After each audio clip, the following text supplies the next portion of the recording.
Good morning, everybody. Welcome to this meeting of the Performance Scrutiny Committee being held on Thursday, the 25th of January 2023. The meeting is being webcast with the exception of any business that the committee resolves to exclude the press and public because of the likely disclosure of exempt information as defined by the Local Government Act of 1972.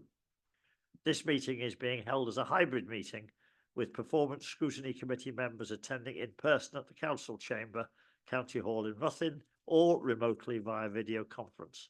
For transparency purposes, I will ask Rhian, the Scrutiny Coordinator, to identify which Scrutiny Committee members are in attendance and whether they are attending in person or remotely. Those here in the chamber in County Hall in Ruthin, we've got the Chair, Councillor Hugh Irving, Councillor Martin Hogg, Councillor Carol Holliday, Councillor Terry Mendes, Councillor Bobby Feely, and Councillor Diane King. Also in County Hall, we've got the co-opting members Neil Roberts and Colette Owen. Attending remotely, we have Councillor Alan Hughes, Councillor Andrea Tomlin, Councillor Ellie Chard, Councillor Paul Keddy and Councillor Gareth Sandilands, the Vice Chair. Also in attendance in County Hall, we've got Gary Williams, the Monitoring Officer, Committee Services Officers and other officers who will be speaking to the committee at some point during the meeting.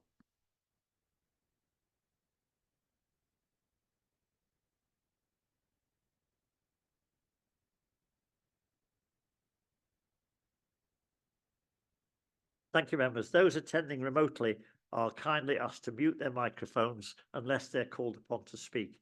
Performance Scrutiny Committee members are also asked to have their videos switched on throughout the meeting, unless I specifically request you to turn your video off to improve the quality of the audio link when you are speaking.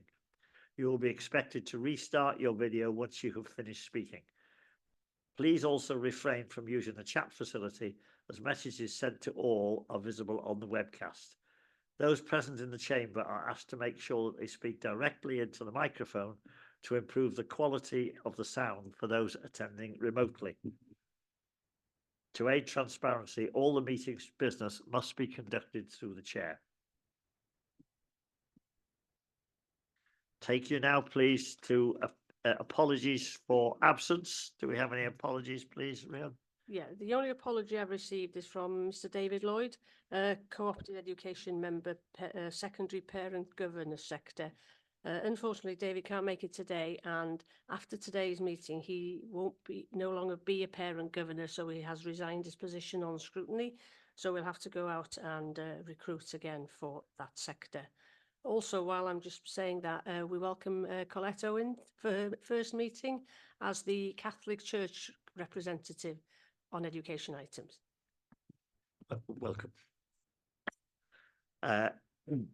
Item 2, direct declaration of interest. Does anybody have any interest to declare? Do this in Welsh. Members will be aware of the requirements under the Council's Code of Conduct to declare any personal or prejudicial interest in respect of any business to be considered at today's meeting. Such interest should be declared now or as soon as the councillor or member affected becomes aware that they have a personal or prejudicial interest in today's business. All members declaring an interest are required to state clearly what the interest is and to advise whether it is a personal interest or a personal and prejudicial interest as defined in the Code of Conduct. Any member declaring a prejudicial interest is required to leave the meeting for the duration of the business and can take no part in the proceedings. Members with a personal interest only may take part in the debate and any vote. If a personal or personal and prejudicial interest is declared today that has not previously been disclosed and recorded, the councillor or member concerned will be required to complete and sign a declaration of interest form, which is either available from the committee support staff in attendance here today or online.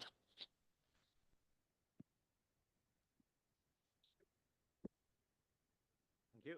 Item 3. Sorry, any interest to declare? Yeah. Carry on. Yeah, thanks. I'm a parent governor at St Asaph VP Infant School. I'm a town council representative at Penmorva and Cloud Alpha. Press that in.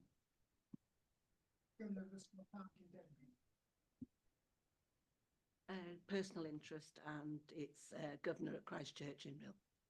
Thank you. Anything on the screen? Yes, Ellie. Yeah, I'm an LEA governor at Yscol Tir North. Thank you. Gareth. Yes. Yes, I'm a governor at Yscol Cloud offer for the LEA.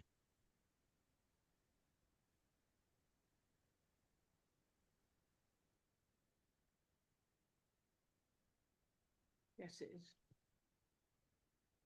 Paul, do you want to declare an interest? You've got your hand up. Yes, please. Governor at Yscol Bryn Cothran. Yeah, Andrea. Thank you. I have a personal acquaintance with a member of the team at item 5, but that interest would be personal, not prejudicial. Thank you. Alan, yeah. Alan's hand up. I'm a governor in Caerdrewin in Corwen.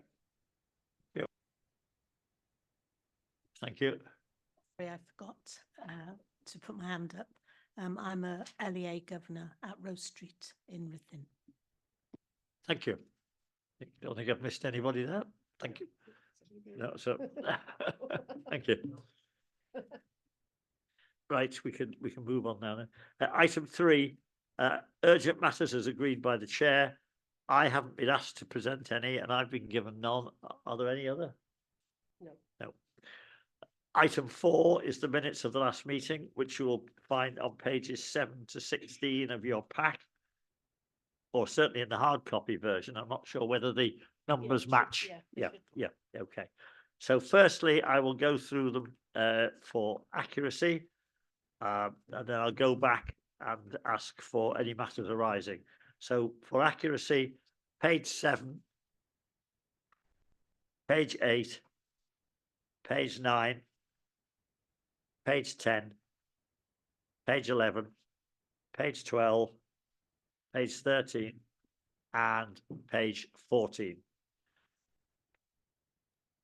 Nobody raising anything there. So I'll now go back through them for any matters arising. I'll take those by page 7, page 8, which is item 5, which runs into page 9, page 10, which runs into item 6, goes into page 11 and 12. Mr. Chair. Yes, thank you. Gareth? Yeah, on page 12, at the top of page 12, it says still waiting for attainment measures from Welsh Government, and I was just wondering if we'd heard anything about that. And also on page 12, we've got a Greener Denbighshire. We're still looking at the methodology around measuring carbon tonnage reduction from supply chains. I was just checking to see if we'd actually got that methodology right yet. So 2 important points to carry on that we need answers to come back to the committee on. Thank you. Thank you, Gareth. Do we have anything to report on? No, I haven't got anything to report on that, and I don't know if Geraint, because Geraint is here today, if he can answer the one about the attainment measures from Welsh Government. Otherwise, the other items you asked for coming from those minutes, there was a couple of information reports sent around to you yesterday. Right. Those. Okay. Sorry, I haven't got a copy of the pack in front of me. What was the I'll ask the question again then. It was regarding we were waiting for the attainment measures from Welsh Government to be able to understand the performance of schools, given the context of what we discussed last time. As a performance scrutiny committee, we're always looking at where we are attainment wise, but due to the curriculum changes, there's obviously where do we stand at the moment? What do we measure, basically? It's a very important principle of this committee, and I think we should have some guidance. We were waiting on the guidance from Welsh Government. Thank you. Yeah, thank you. Yeah, at the moment, the we're still waiting for the attainment measures, and also, how best should we report that information so that we also stick to the Welsh Government guidance around the sharing of comparative data between schools and so on. So at the moment, but we will be able to bring a report back to scrutiny at the appropriate time with further information. Okay. Do we have a date on when that's likely to be? Top of my head, no, I haven't, but I will look into it after the meeting. Okay. Thank you very much, Gary. Cheers. Thank you for spotting that, Gareth. I'm sure Gareth will feed back to us as soon as he's got the relevant information. So carrying on that item, it runs into page 13, and then item over the page, page 14, items 8. That completes the report. So if no other questions on the minutes, in that case, can somebody Move. by the Vice Chairman? Are they seconded by Councillor Carroll? Okay, thank you very much indeed. That's okay.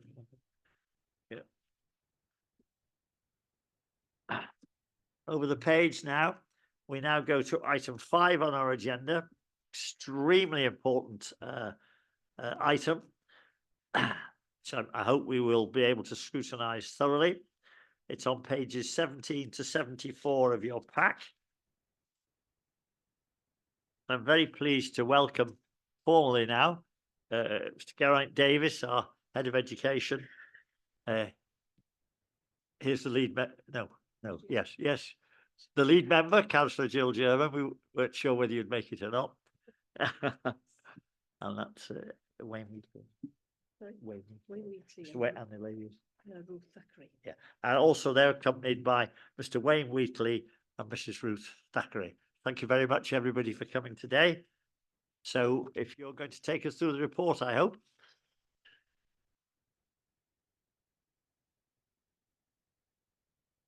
So diolch Cadeirydd. So we're looking today. I know that's something that's been it's a concern. It's something that members are aware of, and that's to do with education and attendance in our schools. We know that post-COVID, life hasn't got back to normal quite yet, and that impact has been felt most greatly, I think, with our children and young people. So we've come today to talk about the things that we have in place, the work that we do with our schools, and the work in partnership wherever we can, just to mitigate where there's difficulties and get as many of our learners into school and learning in a way that they should be. Diolch. Thank you. Thank you. Firstly, I hope you all have a very nice Santes Dwynwen day. It is the patron saint of Welsh lovers today, so I wish you all a nice diwrnod Santes Dwynwen. And it did gladden my heart really at the beginning of the scrutiny meeting, hearing all the declarations of interest from members that were school governors, because the message and the purpose of the report today won't be a shock, won't be news to those of you that are school governors, because this is the bread and butter. This is one of the fundamental principles of education, is attendance. Pupils need to be in school, generally need to be in school to learn. So, as many of you are governors, you will know, you will have heard the name Wayne Wheatley. You will know of, some of the strategies and the processes that we will talk about today. As the lead member, I don't intend to go through the report point by point, because I assume that you have read it, and maybe the most valuable part of the meeting will be the questioning and the answers. But as a broad overview, as the lead member said, there has been a national decline in attendance and engagement, especially since the pandemic. Welsh Government, this is a major priority for Welsh Government. They released the Belonging, Engagement and Participation guidance recently with regards to their plan to improve to improve attendance and engagement in our schools. And only, I think it was last Thursday or maybe last Friday, it was definitely last week, Estyn released their review of improving attendance in secondary schools. Although it is specific to secondary schools, the messages that come out of the report are quite relevant for all schools. So you can see that this piece of work is right at the front of everybody's attention, and it is something that, as a local authority, we are working really closely with our 55 schools, because improving attendance, improving engagement and participation in education will have a positive impact, not only on standards, but also on well-being, and also on the wider benefits. Because in primary school, each and every pupil in primary school receives a nutritious, hot, balanced free school meal as well. So there are benefits across the board for good attendance. There, as part of the report, there were numerous. The challenge I had, and we had writing the report, was keeping it to the required 5 pages, because it's such a huge area of work. We could have written War and Peace on this area, hence the numerous appendices that were included with the report, from the policy, the current position, and some of the guidance for parents, and all the other documents that we included in the appendices. The position that we are at the moment is that our attendance in Denbighshire is slightly below the average attendance across Wales. Pre-pandemic, we can't blame everything on the pandemic, but it does have a role to play. Pre-pandemic, our primary schools were running on an average of about 94%, secondary schools on about 93%, whereas now, from September to June, we were running on an average of about 88.9%. So you can see that, for various reasons, that has reduced, which is a concern, and it is something that we are working very hard to improve, to the point where we do have staff knocking on doors, trying to ensure that pupils are attending regularly. So I could talk all morning on this point, but I understand that you will have some questions that you would like to ask and to scrutinise. So if that's okay, Chair, I am happy to take any questions between us. Hopefully we can answer them all. I think the lead member wants to come in. Is that it? Yeah, diolch. So just to add a couple of things to that. So obviously I mentioned in my introduction about the position that we're in post-COVID.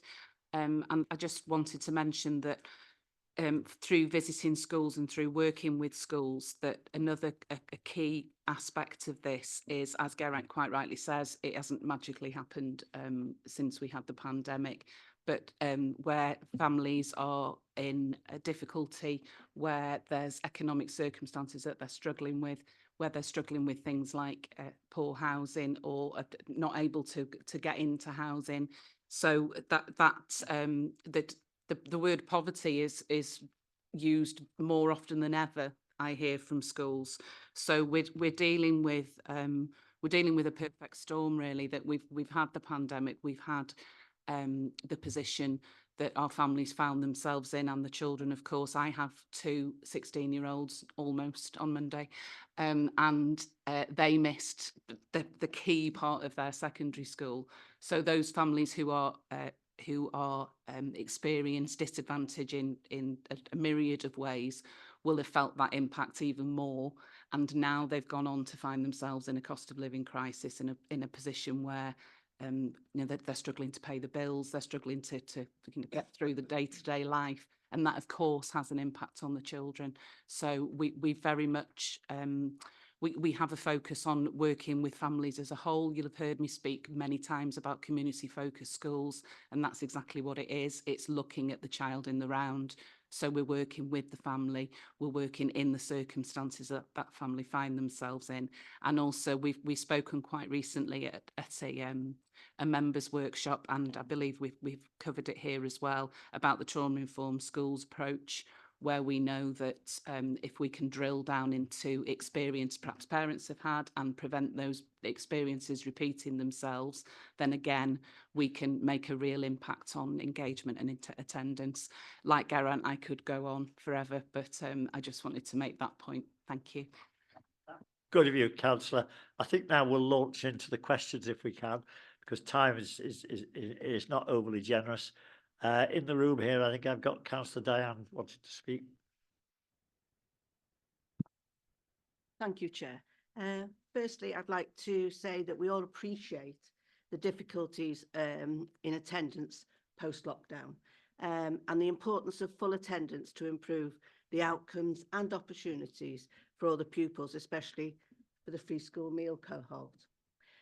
My question is, could you enlighten us to what interventions have been put in place, especially for the free school meal cohort, and explain how these interventions are measured and evaluated, and sort of compare schools, or what interventions, and where have you got the data from for those interventions, and are they working?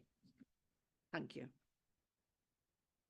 Thank you. Yeah, I'll start off, and then I'm sure Wayne and Ruth will want to come in as well. You are the interventions that are in place are are critical, and the main interventions, one of the main difficulties is that staff levels haven't increased as the need has increased. Wayne has 4 members of his team who carry substantial caseloads to be able to intervene and support families. We have received additional Welsh Government funding through the Local Authority Education Grant to support this agenda. I have to say it has been a challenge to appoint to those posts, as you can imagine. However, we have managed to increase the team. The interventions are it varies from school to school, depending. We have got schools that their data, they have returned to their pre-pandemic levels or better. So we have got schools where, attendance is strong and continues to be strong. We have got schools where the impact has been greater. So for those schools that might be causing more concern from the point of view of their attendance, they get far more interventions. I won't steal Wayne's thunder because he will talk more about the interventions from an operational point of view.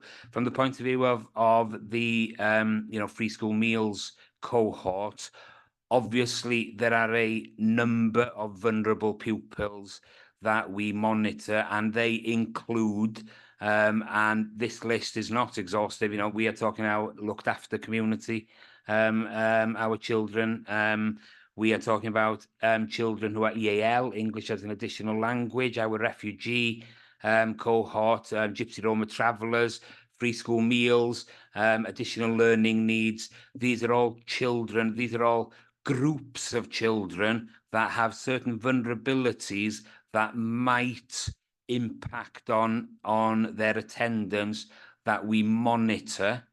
And then the various departments within the service would be working with those families. So, for example, if it's the refugee cohorts, English as an additional language, our team of EAL staff would be working with those families and those schools to improve their attendance. So it would be a very targeted intervention in that case. We have got obviously the blanket, the one hat fits all approach, through the policy, through the fixed penalty notice, and warning letters, and the meeting and the general monitoring.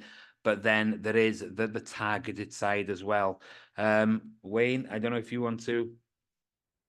Good morning. Thank you very much for inviting me here today. Yes, obviously from an educational welfare service point of view, that we do monitor and track with our schools regularly, termly, in terms of those young people. And we're talking about those young people who are vulnerable. And I think when we draw down from vulnerability, what is vulnerability? Free school meals forms part of that, but then there's the categorization of children, and we don't want to categorize children as such, but there are those children who are higher level of need in terms of, we are a blended service working with our colleagues in children's services.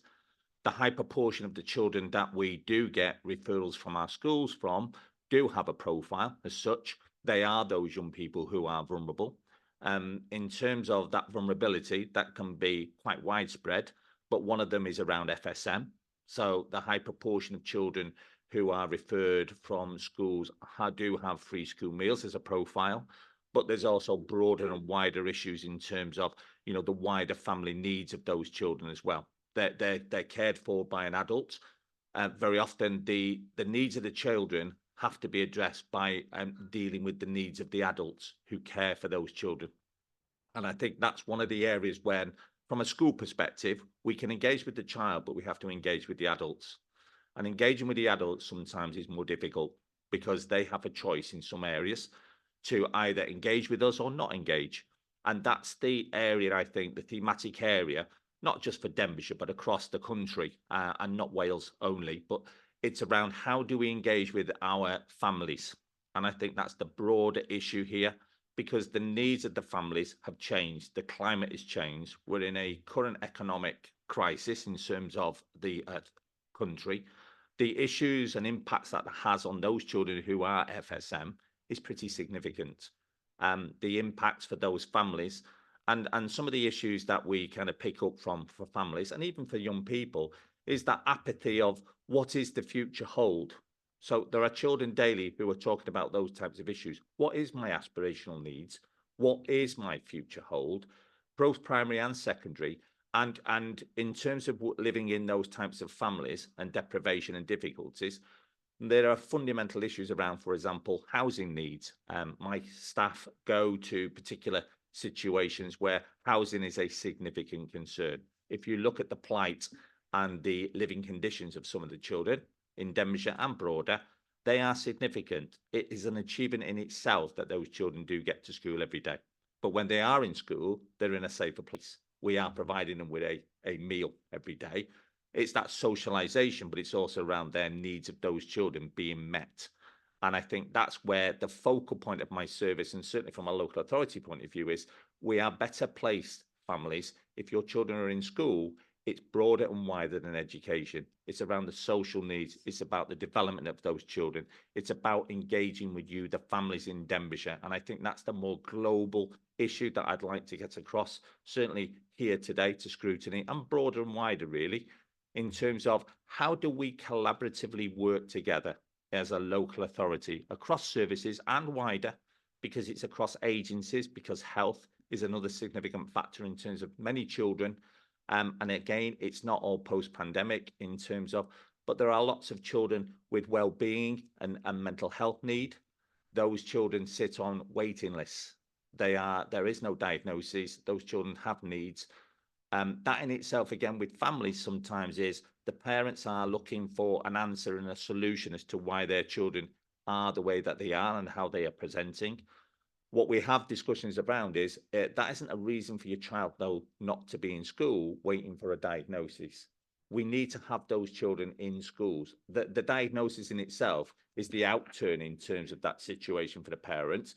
But very often we are trying to educate our parents and young people around that isn't the answer and solution to the difficulties you're experiencing. We need to look at the broader and wider needs of those children around engagement and education in its broadest sense. How do we use education to engage our learners? Thank you. Can I? Sorry, yeah, can I just respond to the final aspect, Councillor King, of you about how it's evaluated? We have a monthly meeting with management where Wayne brings the data to our team meetings, and we then rigorously go through whether the schools that are not responding well to interventions and those that still need, and we then can target specifically those schools that need in particular. We also then are able to look at where there is good practice. So, for example, where Estin are able to, through their school inspections, identify where there's rigorous processes and monitoring, and in particular agency, successful agency working, and those schools then share at head teachers conferences, for example, and we're able to share practices so that schools can learn from one another as well. So the evaluation is done on a monthly basis. As a result of that, another example is that we identified that a communication strategy would be good to engage with parents and the broader. So we'd already instigated a communication strategy discussion with our communications colleagues for the local authority. And that will hopefully you'll be seeing the fruits of that on a regular basis, which was aligned with what came out in the Estin report. So we were relieved to see that we were well placed for that. So diolch. Just very briefly, I don't want to take up a lot of time, but I just at this point, and I'm sure at other points it will come up as well, that I want to pay tribute to the work that our education workforce is doing. I use that word deliberately because it's not just teachers who are out there dealing with this.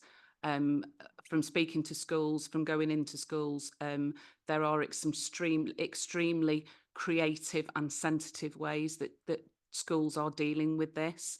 Going to school and being part of that education workforce in schools now is incredibly different than it was perhaps in the times that members here can remember, in that what schools deal with. And unless they can actually deal with these engagement and attendance issues and break down barriers to education itself, they can't even begin to teach them to read and write and those academic skills. Our schools are incredible. They're incredible in Denbighshire. That, as Wayne has alluded to, this is something that's UK-wide, and they've had to be very creative under very difficult circumstances, economic circumstances that are challenging all of their own. We'd love to plough as much money as we could into schools to deal with this. However, we're in the position that we're in. We know what local government finances are like. We've talked about them at length. But schools aren't giving up. They're very solution focused in what are very trying circumstances sometimes. And I really do want to pay tribute to them and the work that they do. So just very briefly, what you were talking about, the wider society. As councillors, we also have responsibility as corporate parents. What support would you like us as a committee to help you in this particular area? What would you like us to assist you in it?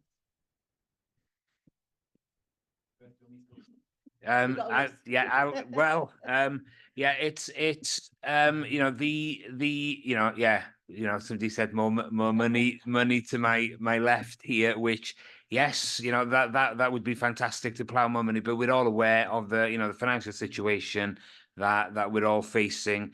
The kinds of support, obviously it is the messaging that we have got a tight policy on attendance that we follow, and all our schools, 55 schools, have adopted this policy. It is a consistent message that goes out, and obviously reinforcing those messages.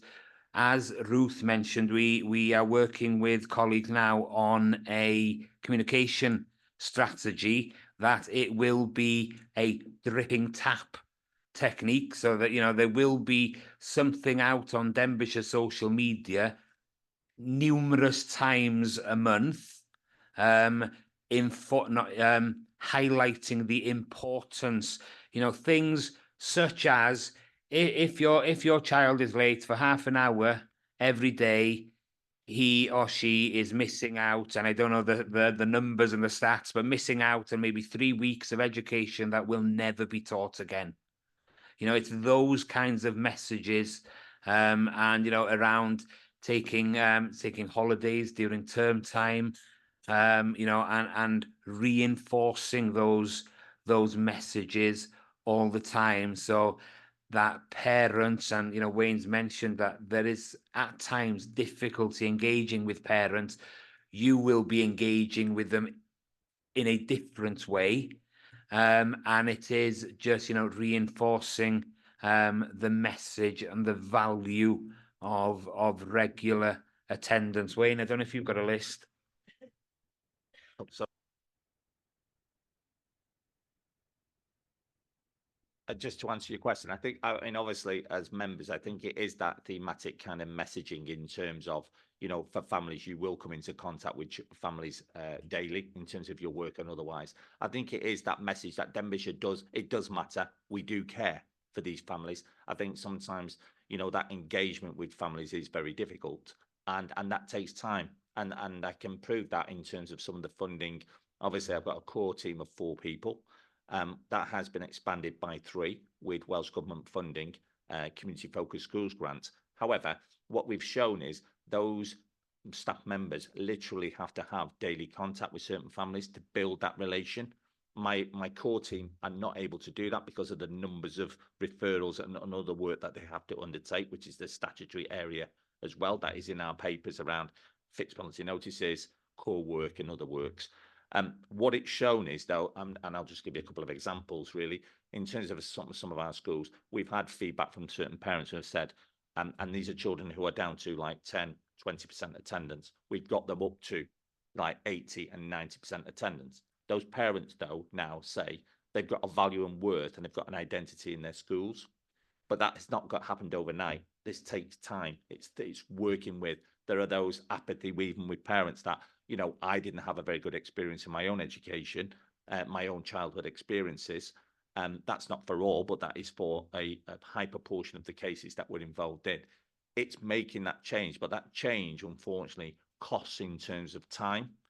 It costs in terms of staffing. It's very people-led in terms of this area of work. So you can have systems, and systems are very important in terms of attendance, but it ultimately means around there has to be people. It's people-led systems to actually engage with those families, go out, have those discussions, work with them, build up relationship, and then work between home to school, school to home.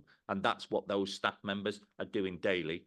Has that proven to work? The answer to that question is yes, and that's been fed back to the Welsh Government in terms of this funding to say, are we getting value for money? Yes, we are getting value for money, but actually, the resources, the demand is greater than the actual resource.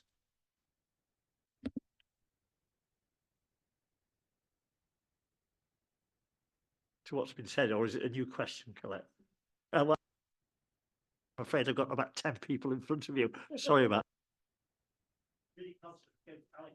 It just very quickly, Geraint has mentioned social media, and in response to Diane's questions, out in the community, something that members can do is to be mindful of the kind of thing that goes on to social media. I see terrible pile-ons on threads of things to do with children and young people in Denbighshire as far as what's going on, and just, I don't know if you can speak to people and just set out the picture that Wayne and I have of the circumstances some of these children are living with and facing with.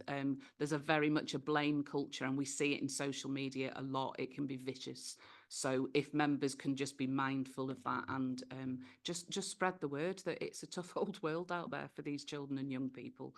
And yeah, it's not just a case of them misbehaving a lot of the time. There's real social reasons behind it. Councillor Bobby. Thank you, Chair. People keep talking about being brief. I will try and be brief.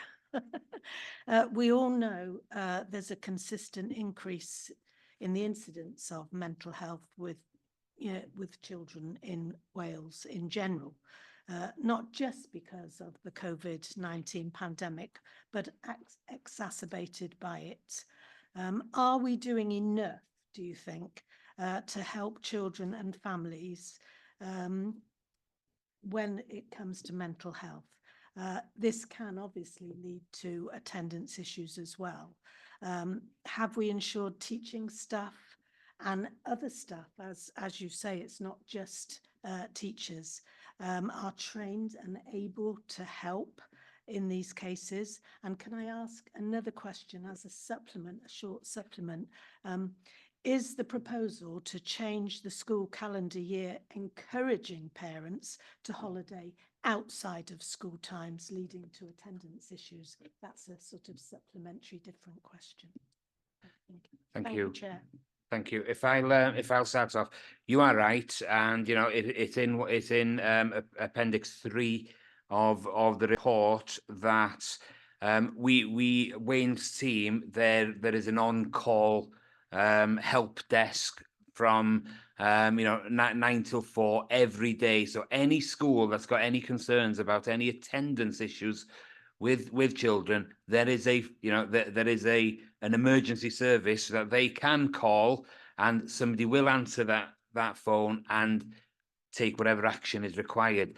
Out of all those calls that come in, about 54% of them, of the issues around non-attendance and issues around engagement and participation, 54% relate to anxiety, mental health issues.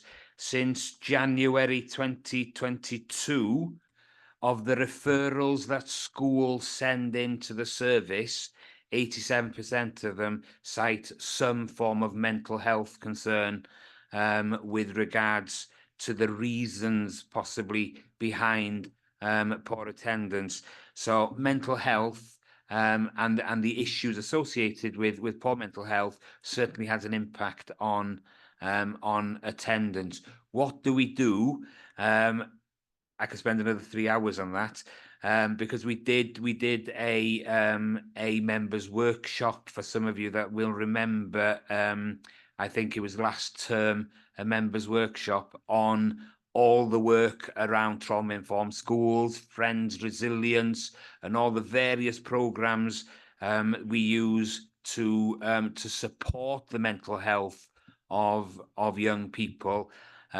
We filled 3 hours in the workshop and everything that is done. So there's a huge amount of work that goes on to support the mental health of young people.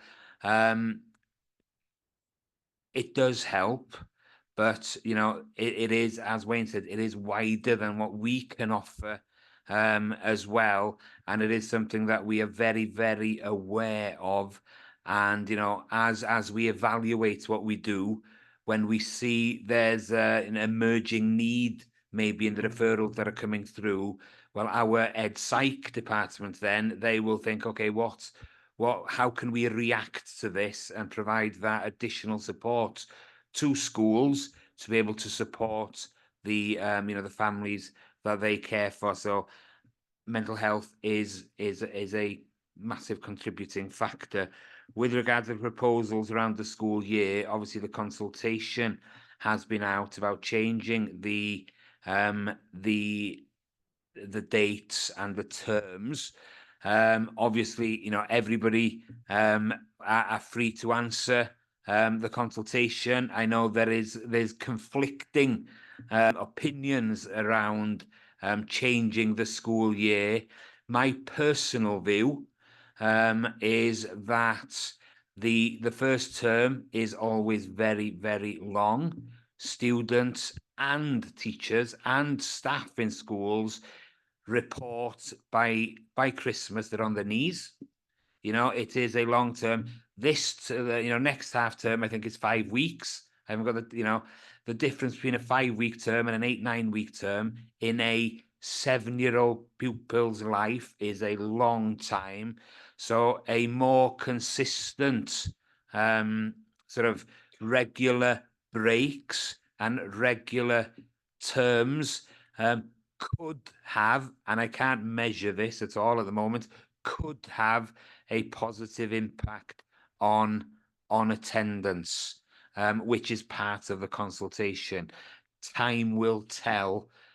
We don't even know what the outcome of the consultation will be yet, but time will tell. If it does change, how does that have a positive impact? And it could have an impact with regards to school holidays, for example, because the terms will be very different to what they are across the border. So that has an impact as well. I don't know if that answers your question or if Wayne wants to. Just to very quickly, just to supplement that point, I mean, just to give from an operational point of view, do terms have an impact upon us within Denbighshire? Yes, they do. I mean, we just had the Christmas period where obviously schools were open till very close to the Christmas break. Those do have an impact upon families and others. So you do find a curtailing of attendance in that last week, simply because, you know, there are families then who have other priorities, not necessarily the right priorities, but they have other priorities. And because of the terms and the length of the terms, they do have an impact. Thanks. It has helped. I was just wondering if parents had sort of preempted the possibility of the new style of you know, holidays, if you like, across the year. And they were sort of thinking ahead, thinking, oh, well, if this is coming in, we'll, you know, could have increased their sort of keenness to go on holiday outside of the main holiday. We haven't seen that yet. No. Okay. All right. Next one on the list is Councillor Gareth. Yes, I think Councillor Bobby had just stolen some of my thunder here, but I will carry on. Back to the report on 4.12, the current position of Denbighshire, we are lagging behind, unfortunately, the rest of Wales. I was just looking at the data a bit further. What is the range of schools? So, for instance, what's our lowest performing school versus our highest performing school? And leading on from that question, sharing of good practice within our school is so very important. I mean, this whole subject is the bedrock. You know, we can give them a quality education, but it's getting them there in the first place. And reading what Estin say in their reports recently on improving education attainment and attendance, it's quite interesting that we share this across Wales. But just the data on the lowest to the highest would be great. And then going on from there, the use of fixed penalty notices, it's quite a controversial area in some cases, but I'd like to ask how effective these tools are. I think particularly in the cases of unauthorized holidays, where parents can save literally thousands of money, particularly when a holiday is very important to people and families to relax their mental health. How are we going to stop them going on term time? And how much is this down to enforcement by head teachers? The head teachers already have to run the whole school. It seems like we have put a lot of onus on the head teachers here, and I just wanted to know their training and development, that this is not just head teachers, but across the whole school. That's my opening questions, and I will come back later on about something else. But if you can come back to me on those 2 points. So there's a question on the data, the range of what we have from the lowest to the highest schools in attendance, and also the fixed penalty notices on the use of unauthorized holidays, and your view on how we can get away with not putting that in. Thank you. Down to you. Thank you. I will be brief. I picked a few sort of questions slipped in there as well. So around sharing good practice, yes, we do that. Estin, if you read some of the Estin recent this term Estin reports, you will see, and I know that Ruth's picked them out. She's got the quotes there ready, but there are, you know, it is highlighted that there is exceptionally good practice in our schools. We do share that. When we are aware of things that work, we share it through different meetings and, you know, head teacher conferences and so on. Fixed penalty notices, how effective they are. You know, we had 2 members of the team in court this week. You know, it is the process that we've got. When we reach the point of fixed penalty notice, it means that is the end. We have tried absolutely everything to get those pupils into school by that point. That, you know, that is the final straw where you know, there is action against the parents or the carers, because they are breaking the law. You know, and when anybody breaks the law, there is a consequence, and it's usually a fine. You know, that is the process. You know, you could argue, you know, speeding fines, how effective are they? You know, parking fines, how effective are they? You know, it's In some cases, it is effective. In other cases, where they've already made savings of £2,000 on a school holiday, a fixed penalty notice is not going to be as effective. But that is the process that that we follow, and that is the current guidance that we adhere to. The lowest to the highest performing schools, Wayne will have to help me out. I'm a linguist, not a mathematician. So hopefully Wayne will have remembered. Obviously, we don't name schools. No. Here, so that we're not making comparisons. Thanks, Wayne. Okay, so just to answer your question, the lowest performing school is just over the 80% mark. The highest performing schools have actually exceeded the position of COVID. So that not all schools in Denbighshire are below the performance pre-COVID. They actually have attained the same level that they were in 2018-19, and in fact exceeded that. That's rural primary schools across the county. That's not specific to a particular area in Denbighshire. Up to 95, 96% attendance. So we've got schools at 95, 96% attendance, and we've got schools just over the 80% mark as well.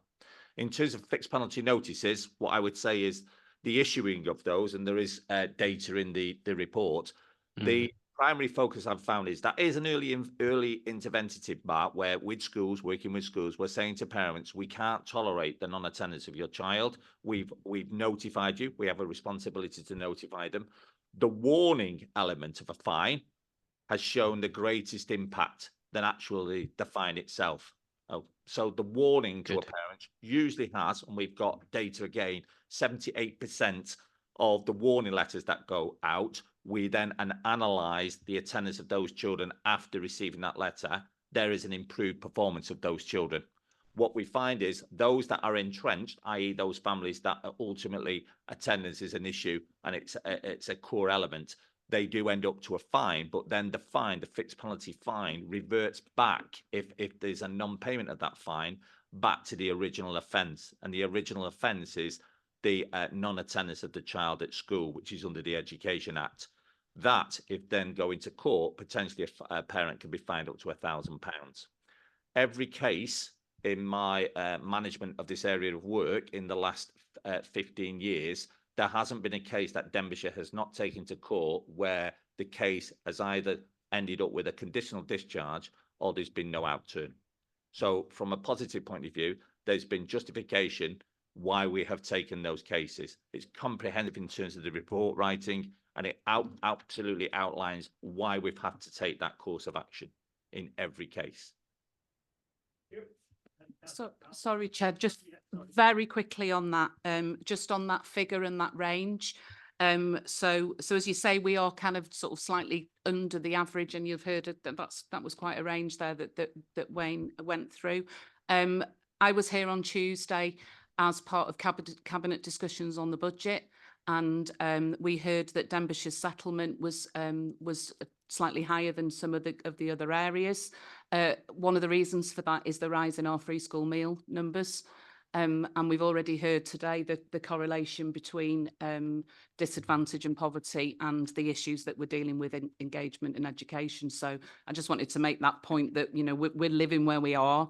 There's things going on that we know, and say a rise in the free school meal data is a really strong indicator that our families are struggling more and more, and also that we've got that section who aren't eligible for free school meals, who are very often struggling in similar ways. So just wanted to put that context on. Thank you. Sir Alan Hughes. Thank you, Chair. From the recent Eston report, I'm looking at the recommendations for schools. Do we feel that they're relevant and realistic, and what can be done to meet them? Yeah, the Eston report that was published in January, it was published last week. Obviously, it's a thematic review. It's a review that the Eston inspectorates have taken in, talking to schools, talking to local authorities, and to Welsh Government. And they do highlight, there are recommendations for schools, there are recommendations for us as a local authority, and for Welsh Government as well. The recommendations for schools, when I read the report and looked at the recommendations, there wasn't anything there that I felt worried about, that we are not currently working on. The only one that we've had recent discussions on, and I think it is an area that as an authority and as schools, we may be able to develop further. And we've had the discussions already before this report came out, actually, about that, around engaging with the pupils themselves. And as part of the comms strategy, we know if we send a questionnaire out to young people who are not engaged with education, the likelihood of them filling out that consultation is quite slim. Therefore, but every pupil, every student will be glued to a mobile phone for hours of that day. So, you know, the direction we are looking with our comms partners is to look at, can we gather the views of these pupils who are not engaging through medium of social media? Because you will have seen on social media, you can have these, I don't know exactly what the technical term is, like questions on Instagram, questions on Facebook, that, you know, you click on it and then you see the data of what everybody else has said. And, you know, we are looking, you know, could we further engage with families, with young people through the use of that? And because it is something that we need, that, you know, we do currently do, but it would be beneficial to try and sort of further, you know, further develop that, the monitoring, the evaluating, the improving of attendance. That is Wayne's team's bread and butter. And, you know, a lot of the appendices that we've included show you some of the approaches we take to achieve that. So from the, you know, and our schools, this is a high priority. When you look at school development plans, you know, new curriculum, ALN reform, attendance, these are the you know, the issues that our schools are prioritizing at the moment. So looking at the report, you know, there was nothing there that stood out to me that made me worry. But there's always room for improvement. Okay. Can I have Councillor- one more? Oh, thank you. Sorry, did you? Yeah, just one more, if that's okay. Thank you for that answer. Bear with me. I just wanted to ask, is there any indication that non-availability of school transport or the cost of public transport plays a part, particularly in winter, in pupils from more deprived backgrounds not attending schools? Yes, well, you know, you could argue, I have no data to back this up, but you could say if we provided free school transport for every single pupil in Denbighshire, all 16,500 pupils, that attendance may improve. You know, you could sort of summarize that, and that might be the case. However, there are other pieces of legislation, such as the learner travel measure, that dictate in law who is eligible for transport and who isn't eligible in transport. So, you know, from a passenger transport perspective, we adhere to the legislation with regards to passenger transport and buses. So, you know, to answer the question, you could anecdotally say yes, if we provided them with transport, they might, not everyone, but they might, we might see an increase in attendance. However, we are not in a position to do that. We are financially not in a position to do that. We're looking at savings in transport that you will have seen from other reports the council has published, rather than increasing, because it would be a considerable financial increase should we do that. But yes, you know, I haven't really got the answer to that without you know, a lottery win. Okay, Councillor Terry. Yeah, thank you, Chair. Most of my questions have been answered so far, but I will come on to travel in a moment. But yeah, one of those were the punitive measures for parents that don't send them. But I think you've asked that, and in the data it shows 103 warning letters as opposed to only 5 fines. So they're obviously working the warning letters. Yeah. Coming on to travel, we've come on to that. And I do know from previous conversations that we've had, DCC spends about 7 million, is it? A bit more, which is a substantial sum. And I understand also you've just been given some more money from the LAEG. Yeah, from Wales government, you've been given additional money. Are you using that wisely? That's the thing, particularly, for example, in rural areas where a lot of taxis are being employed to take pupils from rural villages, if you like, to the main bus route. The additional funding we received out through the LAEG, the Local Authority Education Grant, has been in relation to family engagement officers and the education welfare officer team. As with every grant, there are terms and conditions of that grant that dictate what we can spend it on and what would be approved as you know, an appropriate expenditure.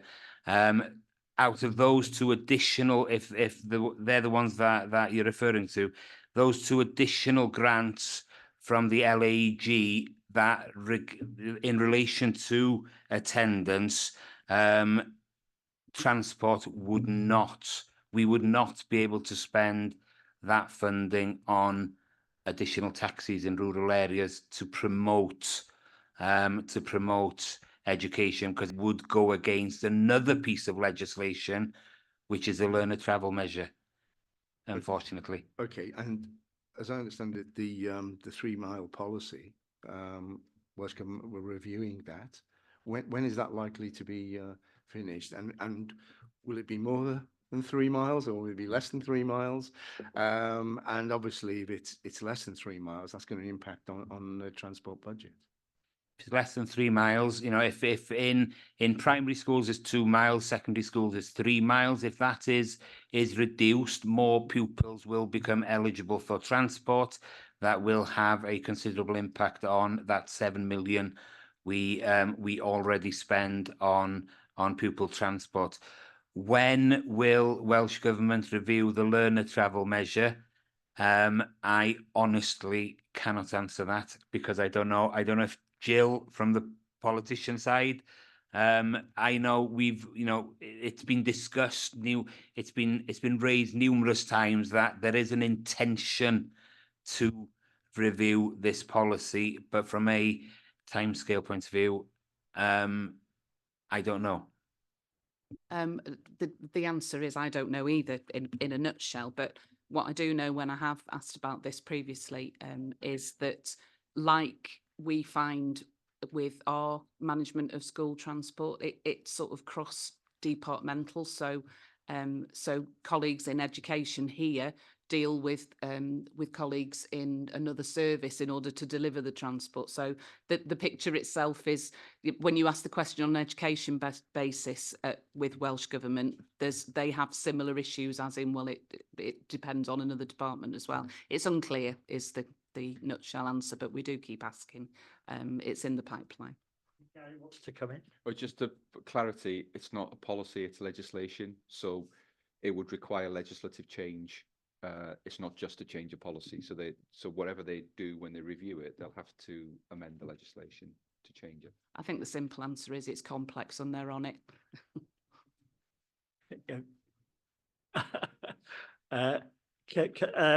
Councillor Andrea. Thank you, Chair.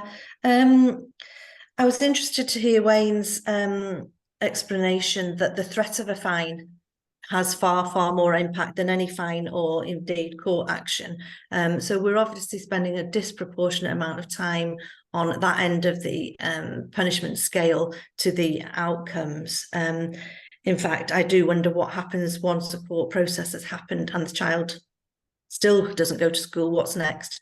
Anyway, that's a quick question. But I was also concerned enough to ask Wayne and the team insofar as 4.3 of this report, where it suggests that where it states that Welsh Government have announced plans to bring the threshold down to where the measures for dealing with non-attendance kick in, and how will that impact on the team and their resources, it being a very small team, when that comes in, please. Thank you.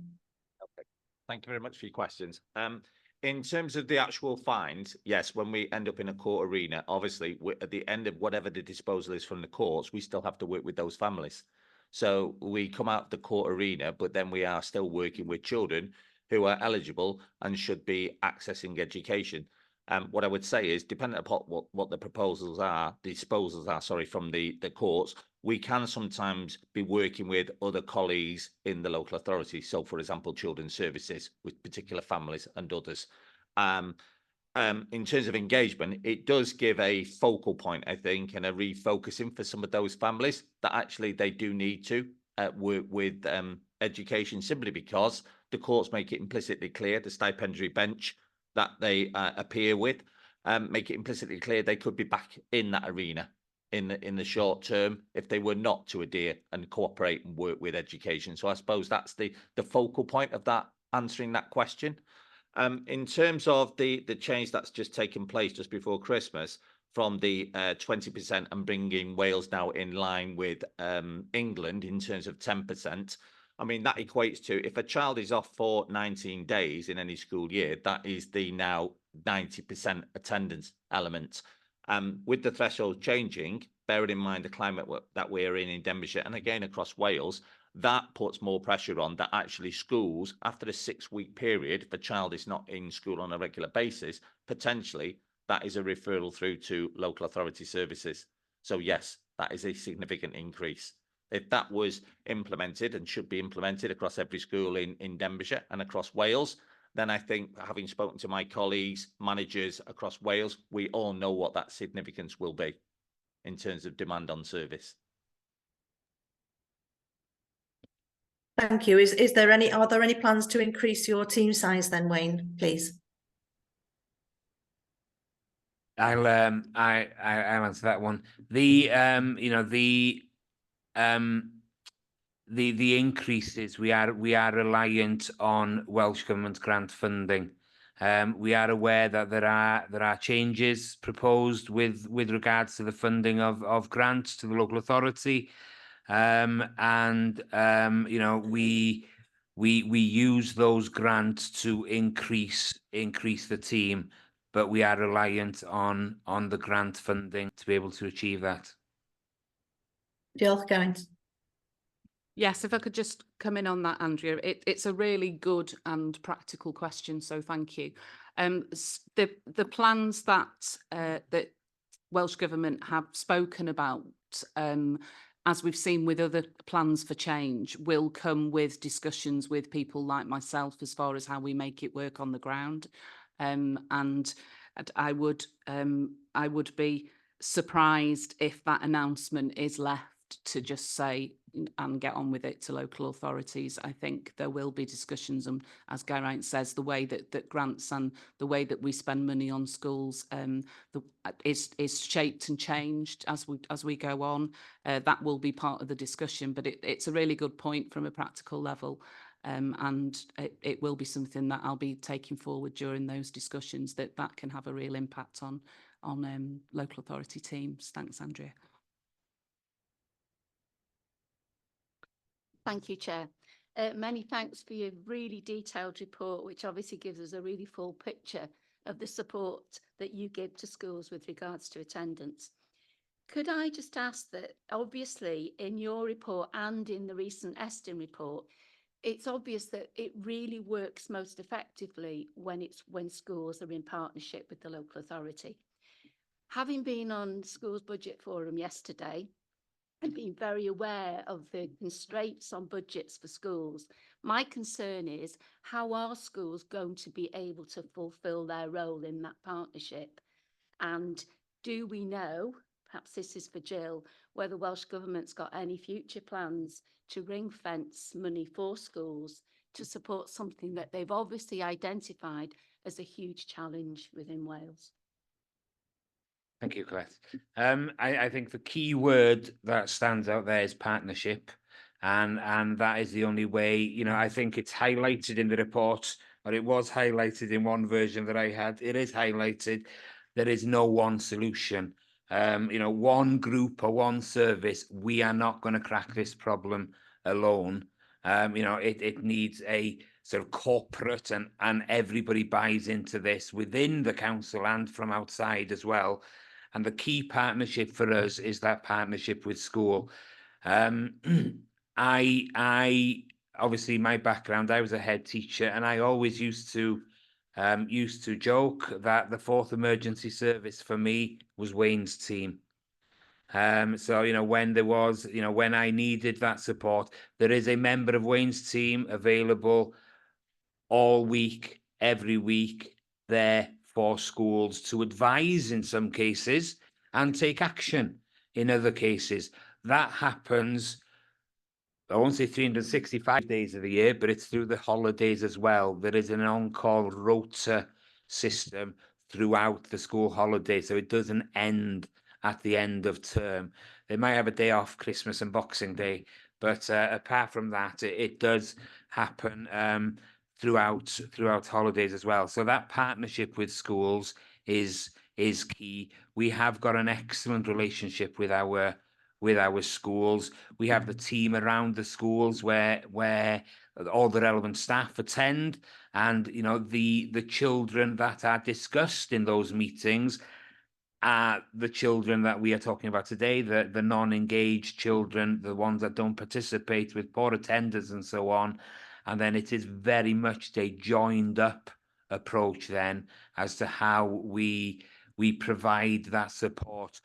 How are schools going to cope? They are, you know, that is a challenge. It's all about spinning plates, isn't it? You know, we've been there, you know, we all do it. We all go that extra mile, and we're all chasing that sort of 25th hour in the day. It is a priority, and it's all about prioritizing, and you know, attendance and engagement is a priority. And you know, working with the local authority, with head teachers, is working, and you know, it does work in the majority of cases. With regards to Welsh Government's intention to ring fence funding, I'm not aware of any intentions to ring fence this funding. However, when we do receive grant funding, for example, for family engagement officers, the terms and conditions of that grant is always quite tight. And therefore, it might not be something I would call a ring fence, but it does state you can spend it on X, Y, and Z. So you could argue that that is some form of ring fencing. Gareth, were you trying to ask a supplementary, or was it an additional question? Yes, yeah, it is a supplementary, and it's following on from that. If I can ask it, please, is that okay? Sorry, am I asking the question then? Sorry. Are you asking a supplementary question? You said yes to that. I am, yes. I mean, we've talked a lot about the sticks, if you like, what we do when it happens, but it should be about the focus on preventative. And if we're going to prevent things, we need to listen to people and get their feedback. I'm just wondering what feedback we'd had on this action that we're taking and it's going forward today in this plan, from not only the the teachers and the head teachers, but also the buy-in of the parents, which is the most concerning, and the pupils. If peer-to-peer pressure could be put on, come on, let's go to school, that sort of attitude. It's that culture we need to change. What practical measures and feedback have you received from this? Thank you. Yeah, thank you. You're right. Prevention is far better than cure, and there is a lot of preventative work that goes on. The vast majority of the 16,500 pupils in the authority are not referred through to the EWO service. They are not referred through as having attendance issues. In part, that is down to the preventative work that we do, that schools do, those positive messages that go out.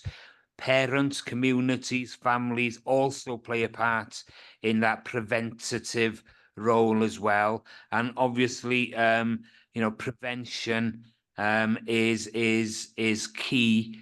And our comms strategy that I mentioned will be a part of that sort of preventative message. We're even looking at trying to get some famous people to give us some messages, sort of successful people that appeal to the younger generation. And, obviously I have asked some younger people for ideas because my ideas might be dated. So, to promote that message, I wouldn't be where I am today if I hadn't have gone to school. Type of messaging as part of this prevention to stop these families and these children falling into the sort of pitfall of non-engagement and non-attendance. Feedback, you're right, again, is feedback and evaluation. Going back to the original first question, feedback and evaluation play a crucial part in this, because what we can do, and it goes, I'm going back to the social media side again, from regard to the social media comms strategy we're working on, we will get feedback on that and what works. How many, who's engaged, how often have they engaged? That is just one part, but feedback through school councils, feedback through the youth council, and feedback from schools and teachers. It is something that, we discuss regularly. But, as I said, one of the recommendations from the Improving Attendance in Secondary Schools paper that Estin published on Thursday around developing more effective methods to gather the views of pupils, that was the one that I do think we can develop further to get that sort of live feedback. Okay, if I can just come back, as a governor, I feel positive that this culture change in Denbighshire is happening more and more, and we are focusing now our attentions on this, and it is a whole school approach, and I welcome that. And I'm just so reassured today that both Geraint, Jill, Wayne and Ruth are here, and I hope that in 12 months' time or wherever that this is a significant improvement. But thank you very much for today. Thank you, Chair. I understand the problems, I understand the issues, and I see the monitoring of the absenteeism or lateness and what have you. Is there any data to show any patterns, whether it's like Mondays and Fridays or Mondays, Tuesdays? I just wondered for one part of the question. And can we put a figure on what it's costing for this pupil not to be in school, that we can use that as a threat, or in a highlight in your comms and thing, to sort of say, by missing school so many days and that you've lost this and you're not going to get it back. And I do believe that the parents have got a lot to do to help and ensure that their children get to school. I know that there is some apathy with some parents, but there are others. And how many times do they get a letter to say that their attendance isn't up to the mark before you go into the penalties or the fines or whatever you like to? Thank you very much for your questions. It's quite a number of points, so I'll go through them. From a monitoring point of view, obviously we monitor our schools. Yeah. Basically weekly, monthly, and termly. There's data there. Obviously, those schools that we feel are underperforming, it's based upon the data, and we have attendance codes. So every child is registered every day, twice a day, AM, PM. The coding that we have dictates then the kind of level and actions to be taken. So it gives a focal point for the schools, and it gives a focal point for us, the local authority, right down to the individual pupil level. And that's where we scrutinise too. So we scrutinise the school as a whole school, but then we scrutinise the school down to year groups, and then year groups down to individual pupils, and even down to individual families. So you could, for example, have, and we do have, examples of, in a particular school, the attendance is affected by 10 families.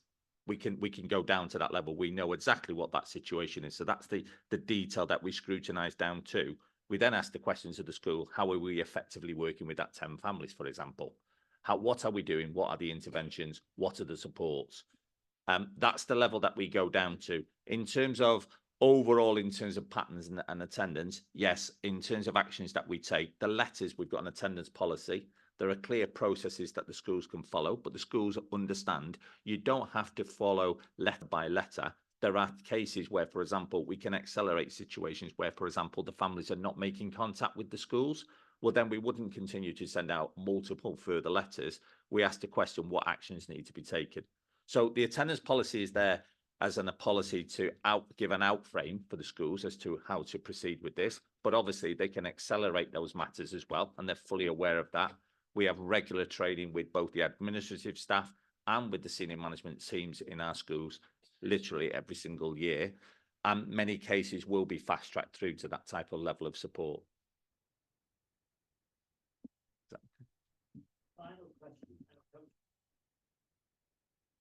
Thanks, Chair. I'd like to say, firstly, as a parent, that the message about the impacts of absenteeism does get through. It's predominantly on every newsletter. We've had written letters come home. So for those of us that engage in that, the message does get through. And I think you mentioned before that that's the challenge, is getting people to engage with that. But it's there in a nice, clear, coloured chart. Unfortunately, the colours are often red and orange instead of green, but it's clear for us to understand. I wanted to talk about how you are recording reasons. I think this is crucial. I couldn't see either in the Estin report or in the policies a clear policy of how you are doing it. I think you are doing it. I don't know whether it's consistent across schools. You do mention you have a good idea of what the root causes are, the main impacting reasons are. For us as councillors, those clear charts can be really useful for talking about this on social media. They often follow a Pareto rule. So 80% of absenteeism is probably caused by 20% of reasons. It might be 70-30, but when we can see that in a clear graph, when we're trying to engage with people on social media who might be dismissing this as all the fault of poor parenting, or some reason like that, we've got a clear data that we can put down. We don't have to get into some political discussion and spend hours ranting on social media. So I'd like to be able to see in these policies that there is a consistent method for schools to record the reasons why someone is absent. I understand it can be tricky. One child might say they were ill, and it turns out they were being bullied. So that's the reason. Someone might say, oh, the car broke down, but it might be because they couldn't afford the bus fare. So I understand it's a challenge, but I think it's crucial, because when you have that Pareto analysis and you know what 20% of reasons are causing 80% of absenteeism, you can direct your limited resources at the biggest impacts and at the biggest causes and have the greatest impact. It's going to really help us all get this message out. So I'd really like to see that. It might be there. It might be just that I've missed it in these reports, but I couldn't see it in the Estin report either. There's mentions. We're clear that free school meals and poverty play a big role. It's mentioned about school transport, but it's mentions here and there. And to me, it doesn't fit. It's difficult for me now. I want that I want that graphic, that simple graphic, like the bar charts we get on the newsletters, that lets me go, no, this is the problem, and this is what we're doing about the biggest impact. So, thank you. In the monthly reports and the monthly meetings that we have as senior managers in education, Wayne provides a report, and that is the level we get. So from a school's point of view, on their SIMS, on their information management system, where they record attendance, there is a national coding system that that every school in Wales follows. You know, the schools don't make it up. It's set there. So, for example, M, if there's an M code, that's medical. That means the school has seen a dentist appointment letter or a doctor's appointment letter or something. If it's I, it's illness. So that's where the parents have said, you know, John was ill today and he couldn't come in. You've got, you know, there's a full page of these codes for various, you know, if there's an approved sporting activity, if, for example, you know, they play for some sporting team or something, and the head teacher approves that, you know, request comes in to say, you know, they're playing for Everton Academy. You know, can they go have an afternoon to go and play football? The head teacher would approve that, and that would be marked as an approved sporting activity. So when the data that Wayne's team provides us as managers, as senior managers, to scrutinize, is we can see on a school by school basis, the vast majority of these non-attenders, it's all illness. So that's when we engage with the school nurses and health to say, you know, what's, and it might be the case that chickenpox has gone through that school, and you know that is the reason, but the data just raises questions that we need to answer. So it might be that, you know, conversation with a school nurse then provides that reason why most of the codes are illness. If we see any N codes, N is no reason given. So that is, we don't know why these children aren't in school. Wayne's team challenges that because we need a reason for every absence. So any N codes are challenged, and then the school then chase those up with the families to make sure that the records we have, we are able to analyze based on the reasons given. We have to go on what the parents tell us the reasons are. And that's what's recorded. So, you know, an approved holiday has one code. A holiday that hasn't been approved gets another code.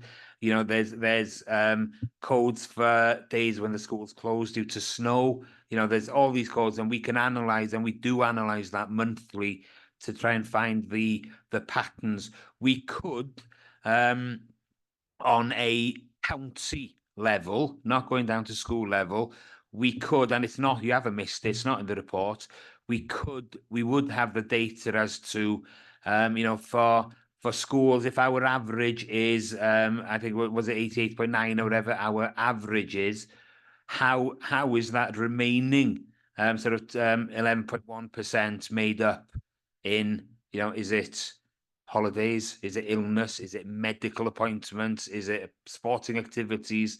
So, you know, we do have that data, and each school has it on a school basis as well.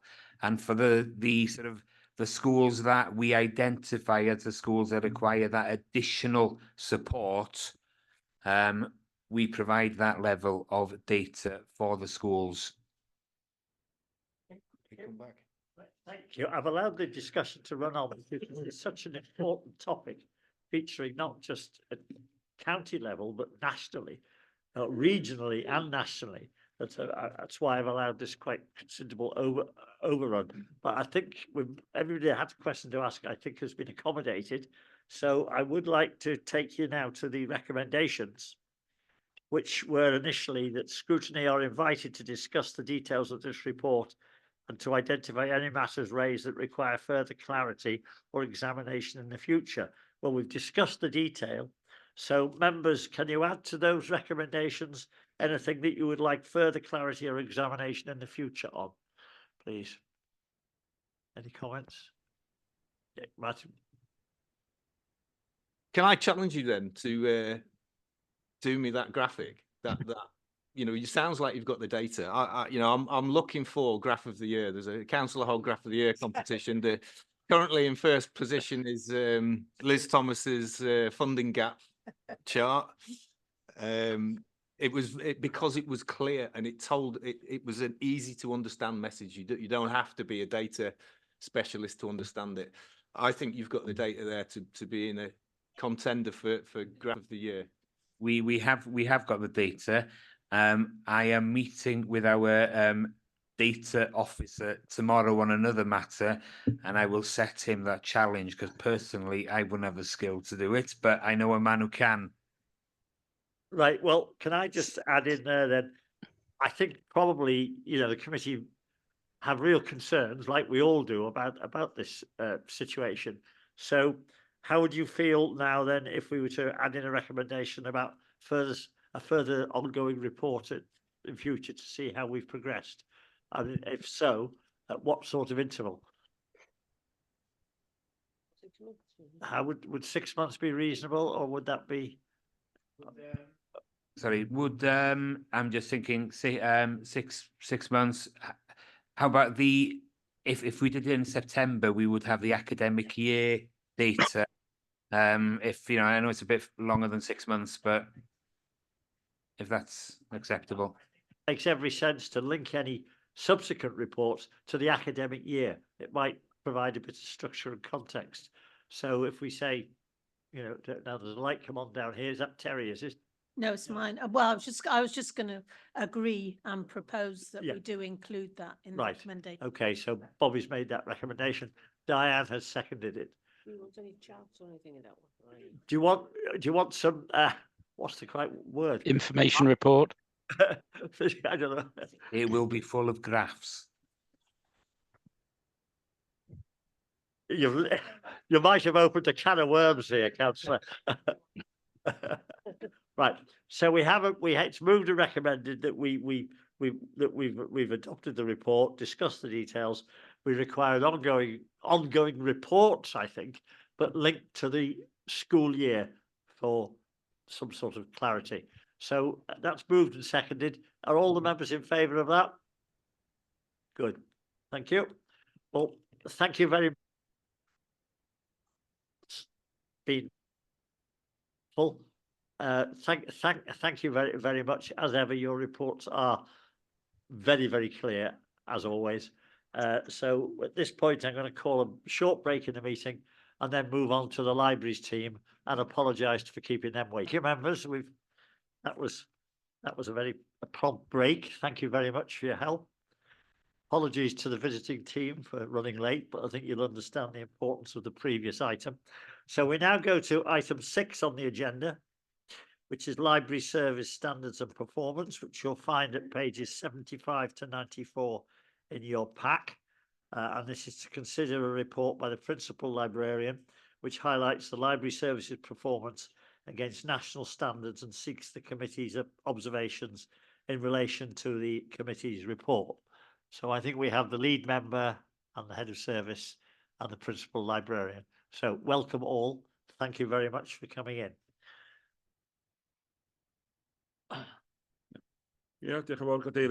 Thank you, Chair, for the welcome, and thanks to everybody for their presence. The information that I have, to be honest, has been summarised entirely in the report before you today. I will keep it brief read from the first paragraph before transferring to Liz Grieve, who will take us through the report, and then you can go through it in detail then. Denbighshire is performing well. We're talking about 2022 and 23. Of course, this report is almost a year late, but during that year, the report states that Denbighshire performs well in many areas, especially with relation to admission, with attendance at events, visits, and borrowers above the median. The service also serves well with issues and shows an awareness of the changes. and the development of IT in libraries. Although Denbighshire perform well at the moment and it has plans for the short term in future, there are concerns regarding how the service can respond in the medium term, and if there will be cuts as foreseen to library services in 24-25, and we know that that fruit is on the tree, as it were. So in that context, it's very important that the service can hold users reviews in this year and the next year, and we hope that that will confirm what the recommendation gives to us. Thank you. Borodar Pawb. I just want to take this opportunity to introduce you to Debbie Owen, who is our new principal librarian. Deb has been in post since November, and this is her first scrutiny meeting. So I think I'm going to be doing most of the talking, but Deb is here, I've said, to answer all the difficult questions. Welcome, Debbie. I'll make sure they don't bite. Okay, so I won't go through the report in detail, but I just want to give you some key points. As Emrys mentioned, this is around our library performance in the financial year 22 to 23. We submit a report to Welsh Government, and then Welsh Government commissions somebody to look at everybody's reports, and then we get a letter back from them just before Christmas to say pretty much what we've just told them. So that's why we come to scrutiny. It feels a bit late, but it's just the process that we follow. Just take your mind back to the beginning of that financial year 22-23. We were still very much in COVID time. So our access to library was still quite disrupted at the beginning of the year. But it's really gratifying to see that our performance really improved very quickly on the ending of lockdowns, which I think shows you the value of the library service and the way that we were able to pivot during lockdowns to be able to make sure the service was available to customers and remain consistent through significant changes. The Wales Public Library standards themselves are due to be reviewed.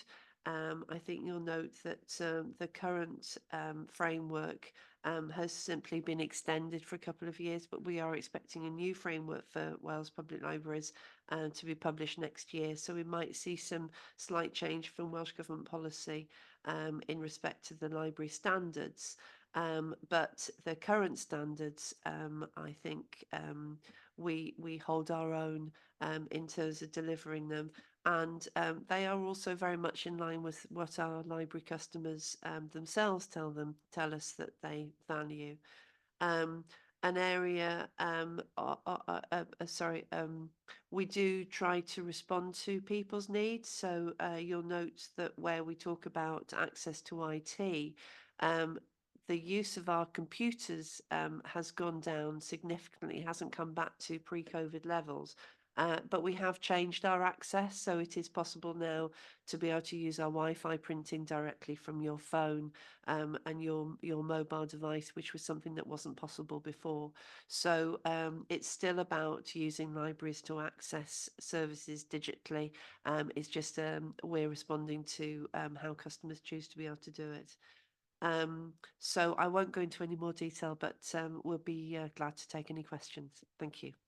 Thank you. I hope members you've had the opportunity to study the report, and we had a chat about it at the briefing meeting yesterday, so I can open this for questions, and Councillor Feely was first up. Yeah, I think it was Gareth, if I'm being absolutely well, honest. I've got you first and Gareth second. But Gareth, if you don't mind going second, I'll continue. Well, as you can welcome Debbie, and I hope you enjoy the job. As you can see from this report, we have an excellent library service here in Denbighshire, one of, if not the best, in Wales.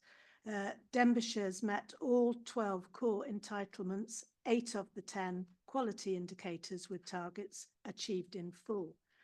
And I have to say, what a shame it is. Historic. This report is historic. What a shame, because the savings to be achieved by a 40% cut of 360,000 seems a drop in the ocean in terms of our £24 million gap. Anyway, I won't go into that. I just would like to pay tribute to and thank all those who have been part of delivering and expanding our excellent library service, and I do wish you well going forward. I have got a question. Where library services elsewhere have experienced funding difficulties, they have been run with the help of volunteers, and they've included, some of them have included cafes and meeting places, and I believe they can become thriving community hubs. Have you had any time at all to research into this, or is this too soon to ask? I'll pick it up. I know you're looking at But I'm Debbie, but I'll pick it up. because, you know. Yeah, no, obviously this is we just a point of clarification in the first place. I just need to say, I know this isn't a paper about the cuts, but the 40% cut is a 40% average reduction in opening times. The budget cut is equivalent to 21%, just as a point of clarification. In terms of thriving community hubs, it's very much part of our library strategy for our libraries to be the beating hearts of our communities, and the use of libraries by stakeholders and partners, both in the third sector and the private sector, is representative of that. We do derive significant financial contributions from, example, banks that use our libraries for offering their services there.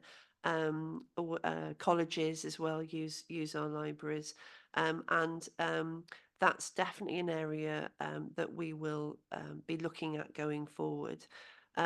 We've been able to date to be quite generous in our offer of those community facilities, but we will need to be reviewing our charging policy to be able to cover our costs going forward. But our library buildings are really well maintained buildings, often right in the centre of our towns, and it would be nice to see them being made use of more and more going forward, and that's something that we'll be looking at. Speaking on Debbie's behalf, she's joined a nationwide group of librarians that are looking at opportunities for greater opportunities to bring down alternative sources of funding for libraries. So we'll be bringing best practice into Denbighshire through the establishment of the Libraries Task Force, which I think was mentioned in Cabinet on Monday this week, earlier this week. We look forward to involving members with those discussions going forward. Thank you. Yeah, I was just hoping that realistically going forward, although we have taken a massive in terms of the service budget cut, that the 40% sort of opening hours could be upped with the help, or that's the wrong way to put it, isn't it? Could be reduced in terms of bringing in volunteers. So it wouldn't be, although we've had a massive cut to the service, that the actual opening hours could maybe expand again if we re-looked at it and embraced the community, if the community indeed were prepared to be embraced. Yes, absolutely, and that's the purpose of the task force, to look at alternative models, and we do use volunteers currently in our libraries. We've not picked up great numbers since COVID, but that's certainly part of the mix going forward. Certainly, thank you.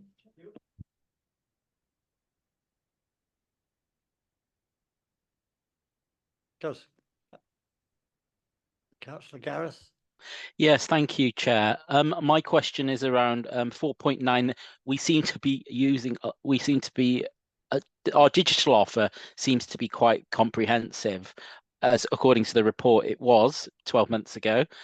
Going forward, I won't go on of what's already been discussed, but we're looking at transformation. We're looking at what will be the catalyst for this change. How do we compare in Wales on this report to other people in terms of our digital offer? And going forward, how are we going to reach out our digital offer to the non-digitally educated or excluded in some cases? How is that? How are we going to do that? Because that is the serious challenge we face in the environment we've currently got. So a comparison in Wales on where we are in this report, and going forward, looking positively at what transformation on the digital front and including the digitally excluded. Thank you. Thank you, Gareth. The Welsh Government doesn't compare library services anymore. I think they might have done pre-COVID, but certainly since then they haven't done any comparisons. So I'm not able to give you an answer on that, except that we do meet the standard. In terms of people who are not digitally enabled, it's a big part of our librarians' work, because of our integration with one-stop shops. We have a lot of people that come in seeking help with paying for bills online, blue badges, bus passes, etc., etc. That is something that takes quite a bit of our time. It's something I'd like to see perhaps more volunteers being utilised for that. We also host projects which do seek to expand digital engagement. So hopefully you've seen recently Compass have been advertising access to learning about digital access, and the libraries are hosting a great number of those sessions, informal sessions and more formal sessions, and that's something that we will continue going forward. Digital access to library services absolutely shot through the roof at the beginning of COVID. So people who were choosing books, traditional hardback books from libraries, very, very quickly went on to accessing digital resources, which is why our spend on digital resources did go up substantially, and we're continuing to meet the needs of our digital customers as well. Thank you. Okay, if I can just come back. I think communication and the way we market it is really important. We have a schools library service as well. What integration with schools have we got currently, and how well are we going to advertise it in the future? Thank you. The digital offering, I mean, sorry. Yeah, I don't think that we have a schools library service anymore. Oh, we don't anymore. Right, okay. But we do engage with schools. Do you want me to come in? Great. Just as an example, we do try and work with the school librarians where they are. So sorry, yeah, that's what I meant. Yeah. So I have recently been working with the new librarian at Prestatyn High School. Last year we went in and we did some assemblies to the two young, is it the year 7 and 8 students? We gave an assembly and told them all about the ebooks that they were able to download, audiobooks, all the online resources that we offer, and we did see a little bit of a take up from them. So going forward, that's we want to do more of that. Just the other thing with that kind of what makes librarians so special is they are so good at helping people find information. And when we were all youngsters, that was about being pointed to the encyclopedia department of the library, whereas now it's about finding information online. Librarians are information professionals, so they can advise on seeking truth on the internet, which is quite a skill. Those are the sorts of kind of professional librarian skills which we really want to be able to maximise as much as possible going forward. Yeah, thanks very much, Liz, and a big thank you to those past and present employees, the librarians, on this report. Thank you. Councillor Emlyn, did you, Emrys. Emrys, would you like to come in? Yeah, diolch yn fawr. Dim ond i sôn yn sydyn Thank you. Just to mention briefly about the connection with schools. No, we haven't got a school library service at the moment. But school libraries are important people for many pupils in terms of learning and also a place to go when they want peace and quiet. And from my experience as a former teacher, seeing school pupils volunteering to be in the library and working and learning about the system, it puts them in a very good place when the time comes in future when the school library or the local library ask for volunteers, and when we're also looking for new librarians. Thank you. Councillor Ellie Chad. Yeah. Thank you. Is it? Oh, it's yes. Afternoon. Prynhawn da pawb. I think some of my question has already been answered, but I'll just read it out again, Chair. I agree that future surveys will change, but my question is the library service, is it going to ensure that provision will meet the needs of residents, customers in the future? So I know we've got the e-books, and I was so pleased to learn about the fact that you're helping the one-stop shop residents who don't do internet, blah, blah, blah. But it's the future surveys, Liz, that I want to know. You know, what else ideas have we got to expand? Even though we've got the reductions in hours. Okay. Yes, Debbie's planning on doing a customer survey this year. So we will be getting feedback from customers on how they'd like to see the library service respond to their needs. So we'll have information about that in future performance reports. Yeah, that's lovely. Thank you. Thank you. Councillor Martin's next. Thank you, Chair. Yeah, I use our library in St Asaph. It was fantastic, we go there on a Saturday, we could get 10 books, kids books for reading through the week. We played with the Lego and it was really good. I could never understand why it wasn't busier, it's such a free, great thing to do with your kids on a Saturday morning. I'm interested in the library use quality indicators, I think they're called on here, and on number 8. I don't understand what visits per capita means, where capita are calculated per 1,000 population. It says 2,495 visits per 1,000 population. Is that right? I don't understand what that means. So I'm asking a librarian to find some information for me, which you said they're really good at.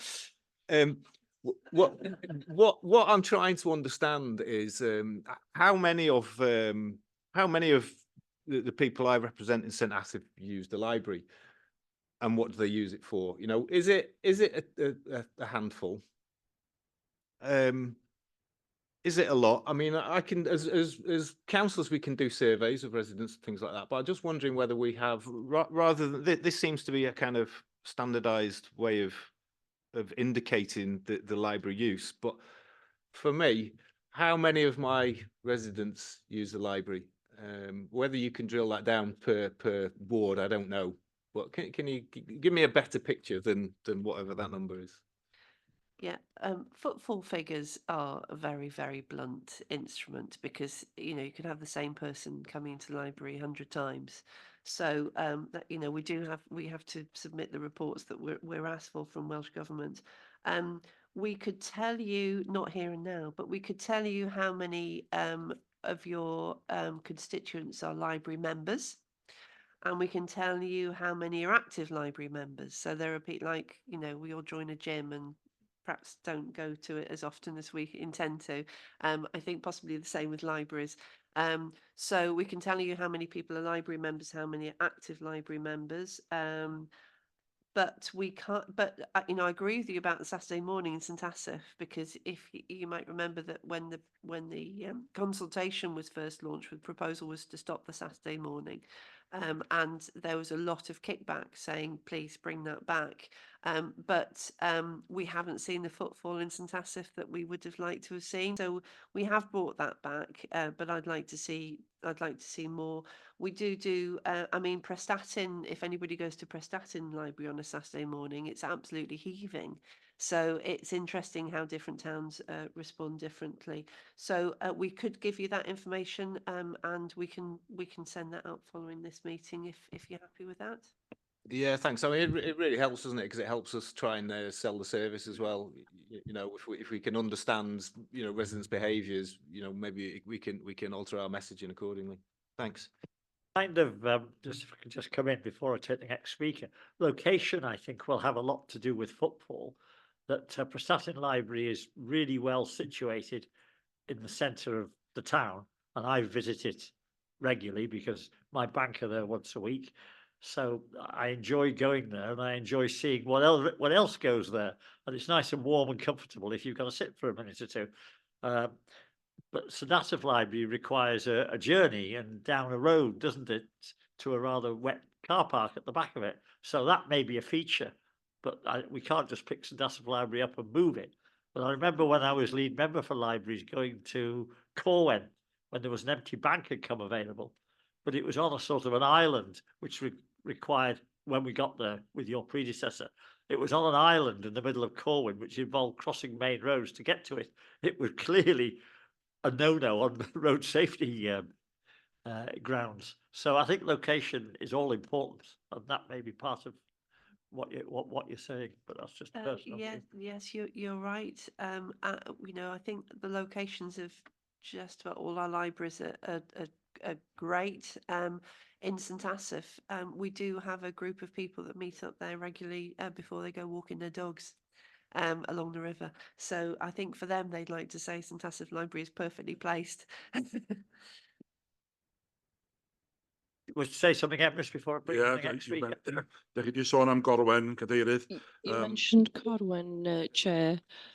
I know where the bank is that you mentioned. I go there for meetings with another body that Denbighshire works with, that being Cadwyn Clwyd. But the current library in Corwen is far safer and closer to the two main car parks in Corwen, so it's very practical in terms of ensuring that the visitors to the library are able to do so quite freely. Now, Councillor Andrea. Thank you.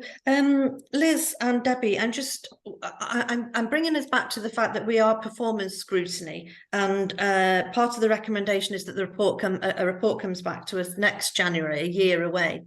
This isn't going to be an ordinary year. We can't report as we have in the past. This is going to be the year that we see our libraries close almost 50% of the time. Okay. 40% of the time. So it's going to be different. We need to know up to the minute, day by day, week by week, what impact that is having. We can't just be looking at maybe having a survey later in the year, because these are going to be damaging impacts to people. So I wonder, is there a plan going forward following these closure announcements of how the impact of that is going to be monitored from day one? We can't wait for a survey 6 months, 10 months, 12 months down the line. This is going to be impactful straight away. So are we doing it differently this year insofar as progressing towards reporting back to this performance committee? And I would suggest that that is before January 2025 as well, as part of the recommendation currently suggests. Thank you. Yeah, just to clarify, this report that we're bringing to you today is for the financial year 22-23. So next January the report will be 23-24. So the annual report that will cover the changes will be the year after that. So you're right. It's you know, I'm talking about blunt instruments a lot, but this is a blunt instrument to be tracking the impact of changes. So I wouldn't, you know, we will be reporting on that in the fullness of time. But actually, we will be working very closely with our libraries to plan for the changes. Because we need our customers to know what changes are going to be happening for their local library, and also to register the impact of those changes. So that is something that we'll be doing, and the survey is all part of the mix. The survey is about us asking library members about what's important to them in terms of the services that we offer. So it won't be another consultation about the closures. This is about what sort of services they want to see in the libraries week by week, and that will inform our service development going forward. So that was I mentioned that in response to the digital question, because it might be that people will be asking us for more access to more digital things.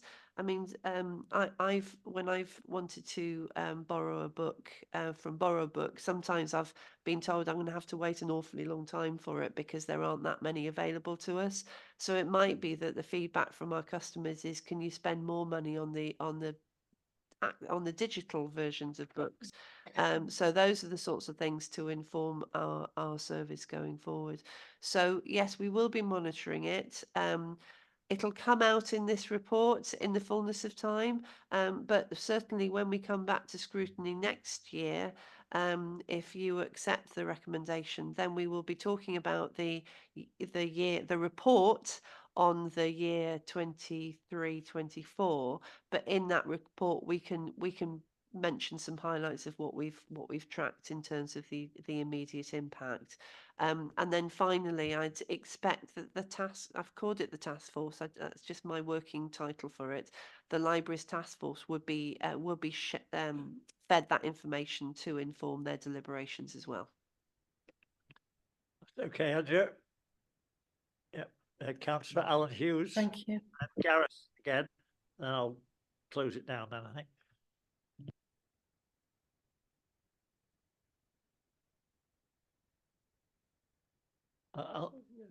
Oh no, I took my hand down. Sorry, I was just about the Corwin thing, so it's fine. Sorry, Chair. Gareth.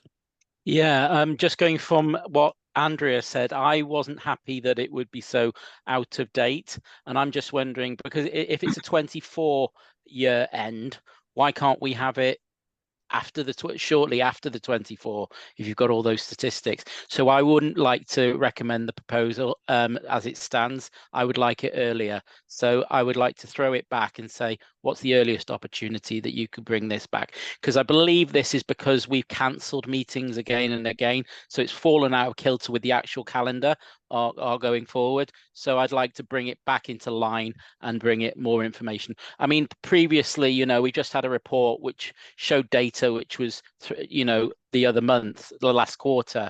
I'm not expecting that, but I'm not expecting it over a year late. Thank you. Okay, yeah, I can respond to that, which is the report that we're bringing today. We couldn't have brought you any earlier because we didn't receive our feedback from Welsh Government until just before Christmas rather.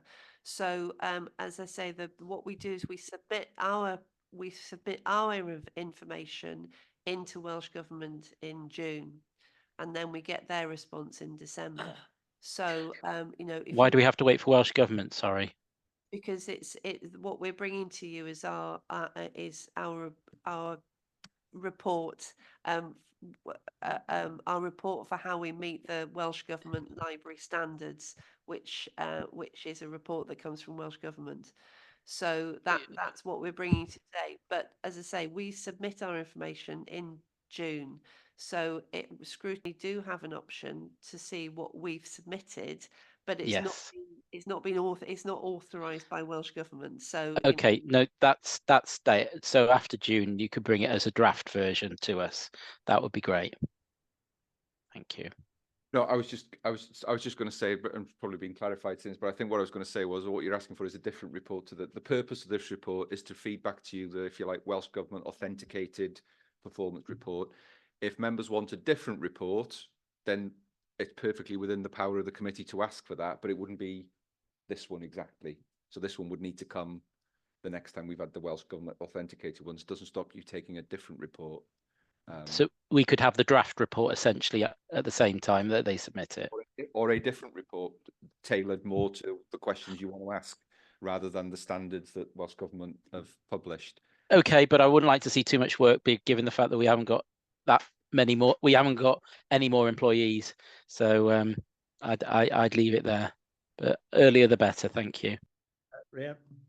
Yeah, because you're looking at two different things here. As Liz said, this report is an annual report and it does come this time every year after Welsh governments have given their feedback. You mentioned there having like the draft report in June. No problem with that either. But you may also want to be looking at possibly in 6 months' time or a bit later, looking at the impact of the reduction in hours on the service and perhaps some feedback possibly from the task group or whatever it's going to be called, that you may want them to feed back to you on their findings and what, their proposals going forward. Just Okay.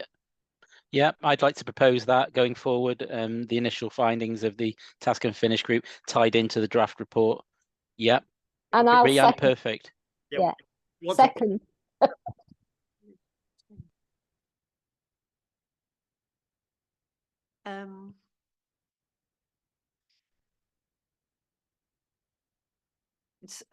Yes. Sorry. I think that what Rianne suggests is a really, really great idea. I'm just thinking about the timing that would be a meaningful time to do that, because the changes aren't going to happen until June. The implementation of the new model isn't going to happen until June. So I think probably it'll be September or October before we can bring anything very meaningful to you.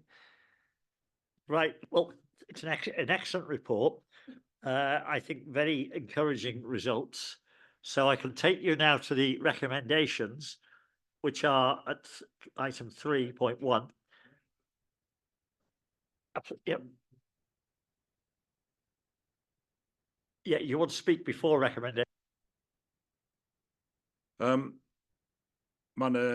cynghorydd Thompson wedi sôn am gau Councillor has just mentioned the closure of libraries. No library is going to close. I've said that numerous times in meetings. It's also been emphasised. And the libraries will continue to be open, but for shorter hours during the week. The library building will be available on the other days too, as well as during their usual opening times. We're not closing libraries, and we're looking forward, hopefully, that we can increase the hours again in the future. It might take a few years for that to happen.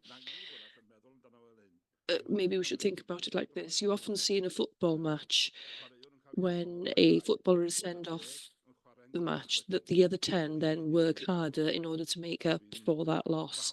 And I'm hoping that will happen in our libraries as well. We will have I'm sure the staff we have can then hopefully fill the gaps that might happen as a result of losing staff in the future. So I'll take you now to the recommendations at 3.1. That the committee considers and comments on the performance against the 6th framework of Welsh Public Library Standards and considers requesting a progress report in January 25. So we have considered. I think we've had a very positive response to the report. We're all pleased with the library service as we know it, but I can see Councillor Feely's got something to say. I would just hope that we have an addendum to that. Yes, yes, the recommendation. I'm moving to that now. So, advice, if we may. I'm just wondering, that report in January 25, that still stands because it's the normal one. You can then either have in June, July, a report on the data that the service is going to submit to Welsh Government. Now, you can either have that as a report on your work programme, which is rather full, or you could have that as an information report. And if you see anything in that you want them in earlier, that's fine. And then that in the autumn, we look at having the initial findings of the task group, or whatever that group is going to be called, but looking at the impact of the reduction in service hours now, and the proposals that are coming, are being drawn up perhaps for a new type of service going forward. Okay, can I just alter the word autumn to September, please? Well, you've got 4 items in September already. Well, we can juggle them around, Rhiann, I'm sure. We move to all-day meetings.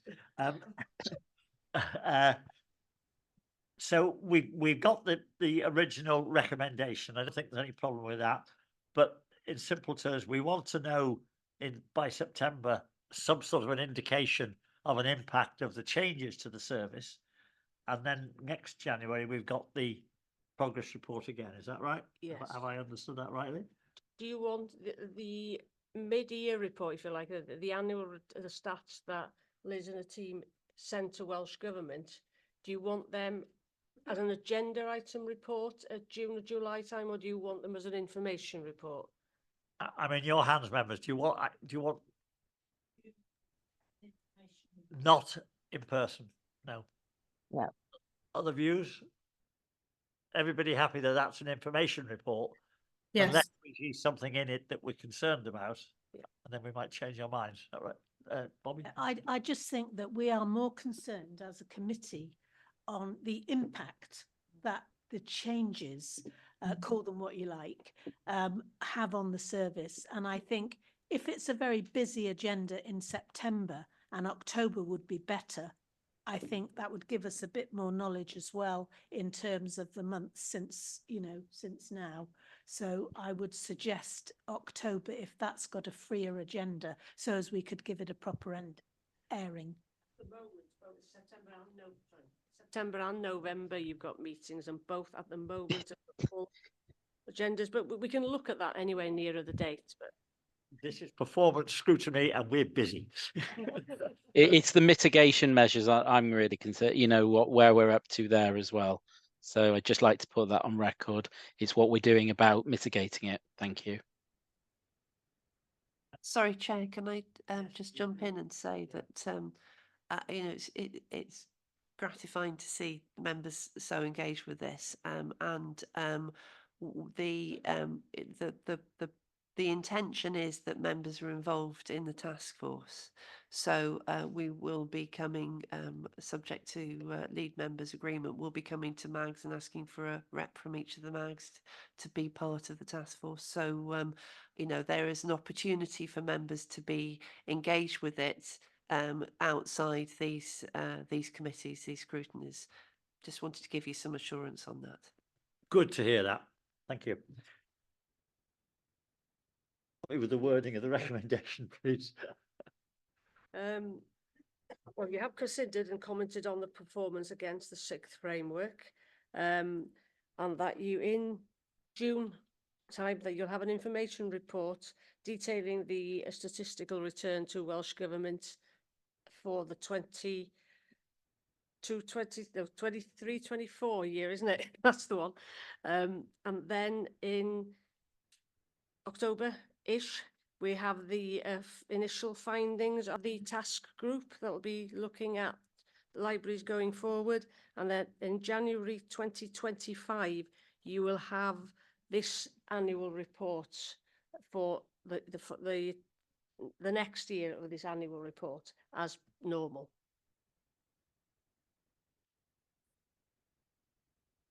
It's a move, please. Move. And seconded, Terry. Yeah, thank you. All in favour of that? No, nobody against. So that's carried. Thank you very much. Looking down. Yeah.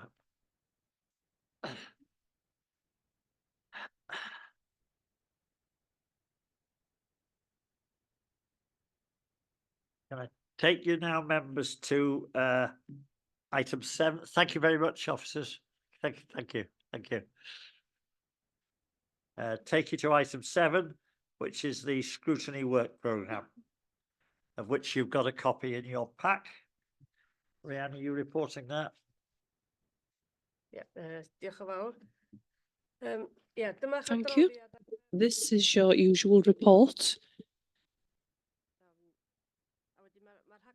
The work programme, as it stood up to today, is in Appendix 1 on page 101.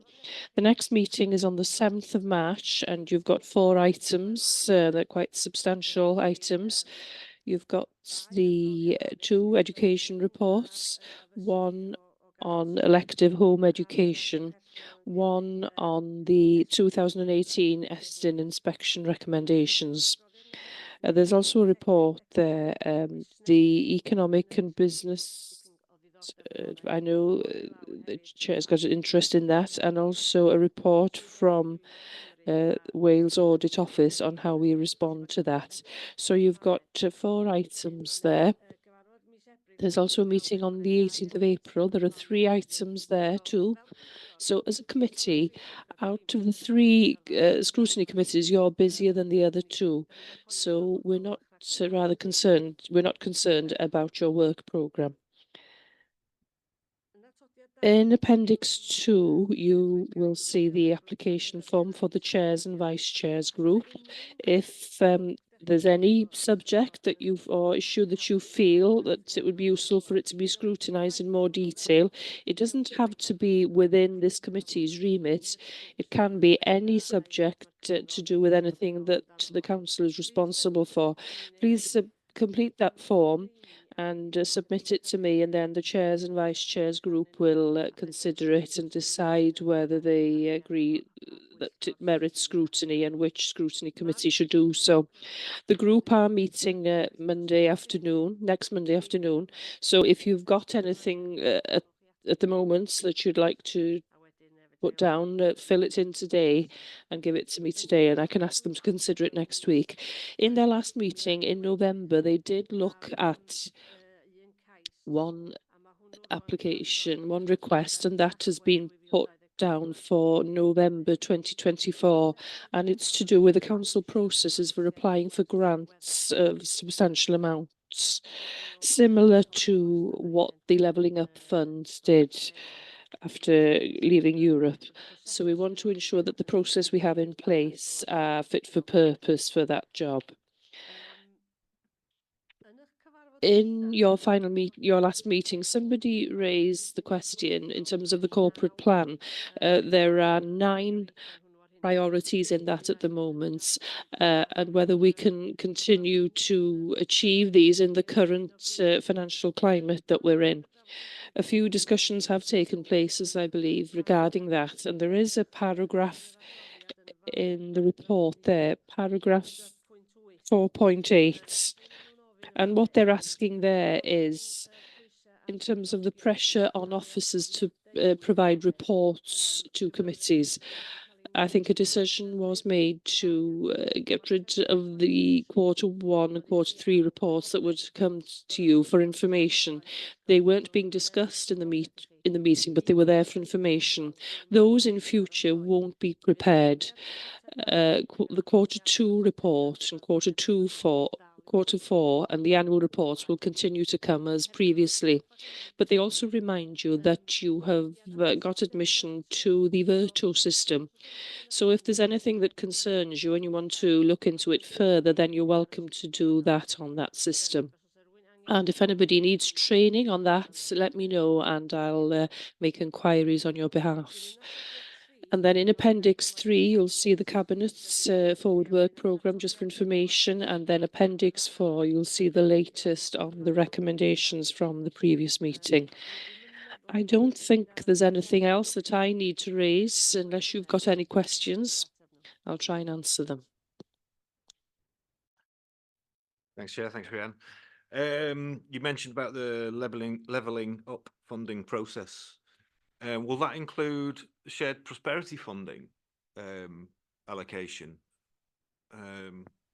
Because I think there could be, well, I assume it is managed by the same team or in a similar way. It's something I'd be interested in because I've been involved in local businesses trying to claim those funds, so I'd be interested in that. Okay, it's not actually about the funding itself. That's about the process. processes for applying, and Yeah. some of these funds are announced with quite short timescales for applying for them. So we want to make sure that the processes we've got in place to help the council and others to apply for them are robust. That's what I'm interested in, is the process, It's not the the funding, because not the we funding. went through a process Yeah. with a small business, and I'm interested in the process, but Yeah. it was on the Shared Prosperity Fund. So Yeah. is it the same or is it done it's for differently? any high value Right, okay. grant funding that will Right. become available. So it will Yeah. include that. Yeah. Okay. And the other thing was on the Verto system. I have tried to use that. I have found though it's been the data's not always up to date. Yeah, I don't know what we do about that really. As long as we're aware it's not up to date yet, we can. But sometimes I've gone looking for measures on that. I was in, I think, a strategic equalities and diversity group meeting, and I looked at what the corporate indicators on Verto that were in the report that we were looking at to see if there was any more detail, because obviously on Verto was a little bit more historical data and things like that, and the measures weren't on Verto that were in the report, and it was Verto was kept playing catch up. Be the other way around. Let's just comment on that. You mentioned the Verto system there. I'll make some inquiries on that. Okay.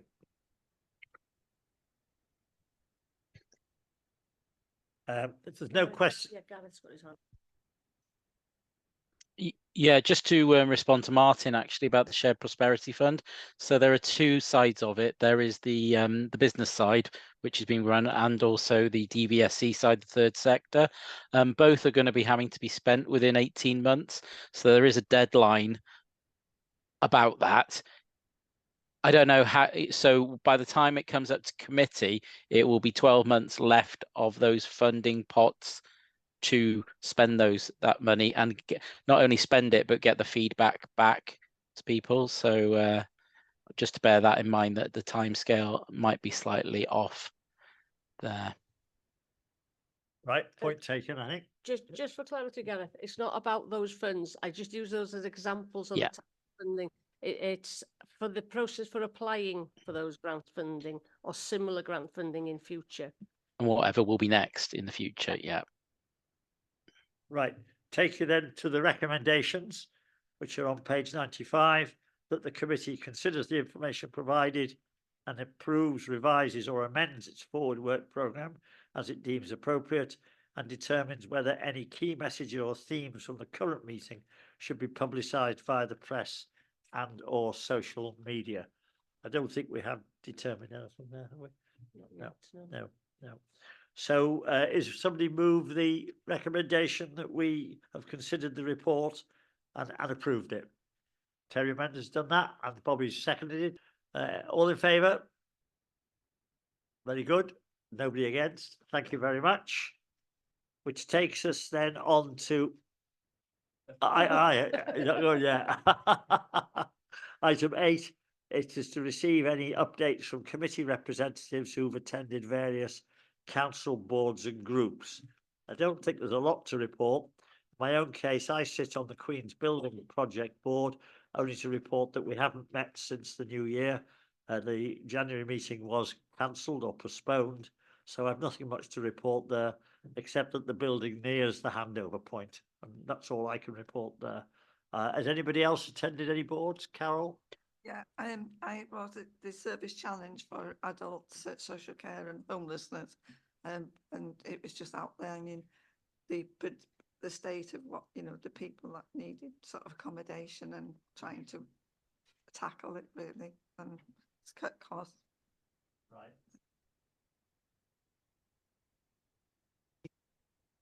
Nobody else got anything to, nobody's been anywhere since we last met. No, just to say the Capital Scrutiny Group meets tomorrow morning, so it won't be anything to discuss. No, that's fine. And at that point then, we're back not far on time. just 10 minutes over. Thank you very much, everybody, for your attendance. It's been an excellent scrutiny. Thank you for the 100% attendance.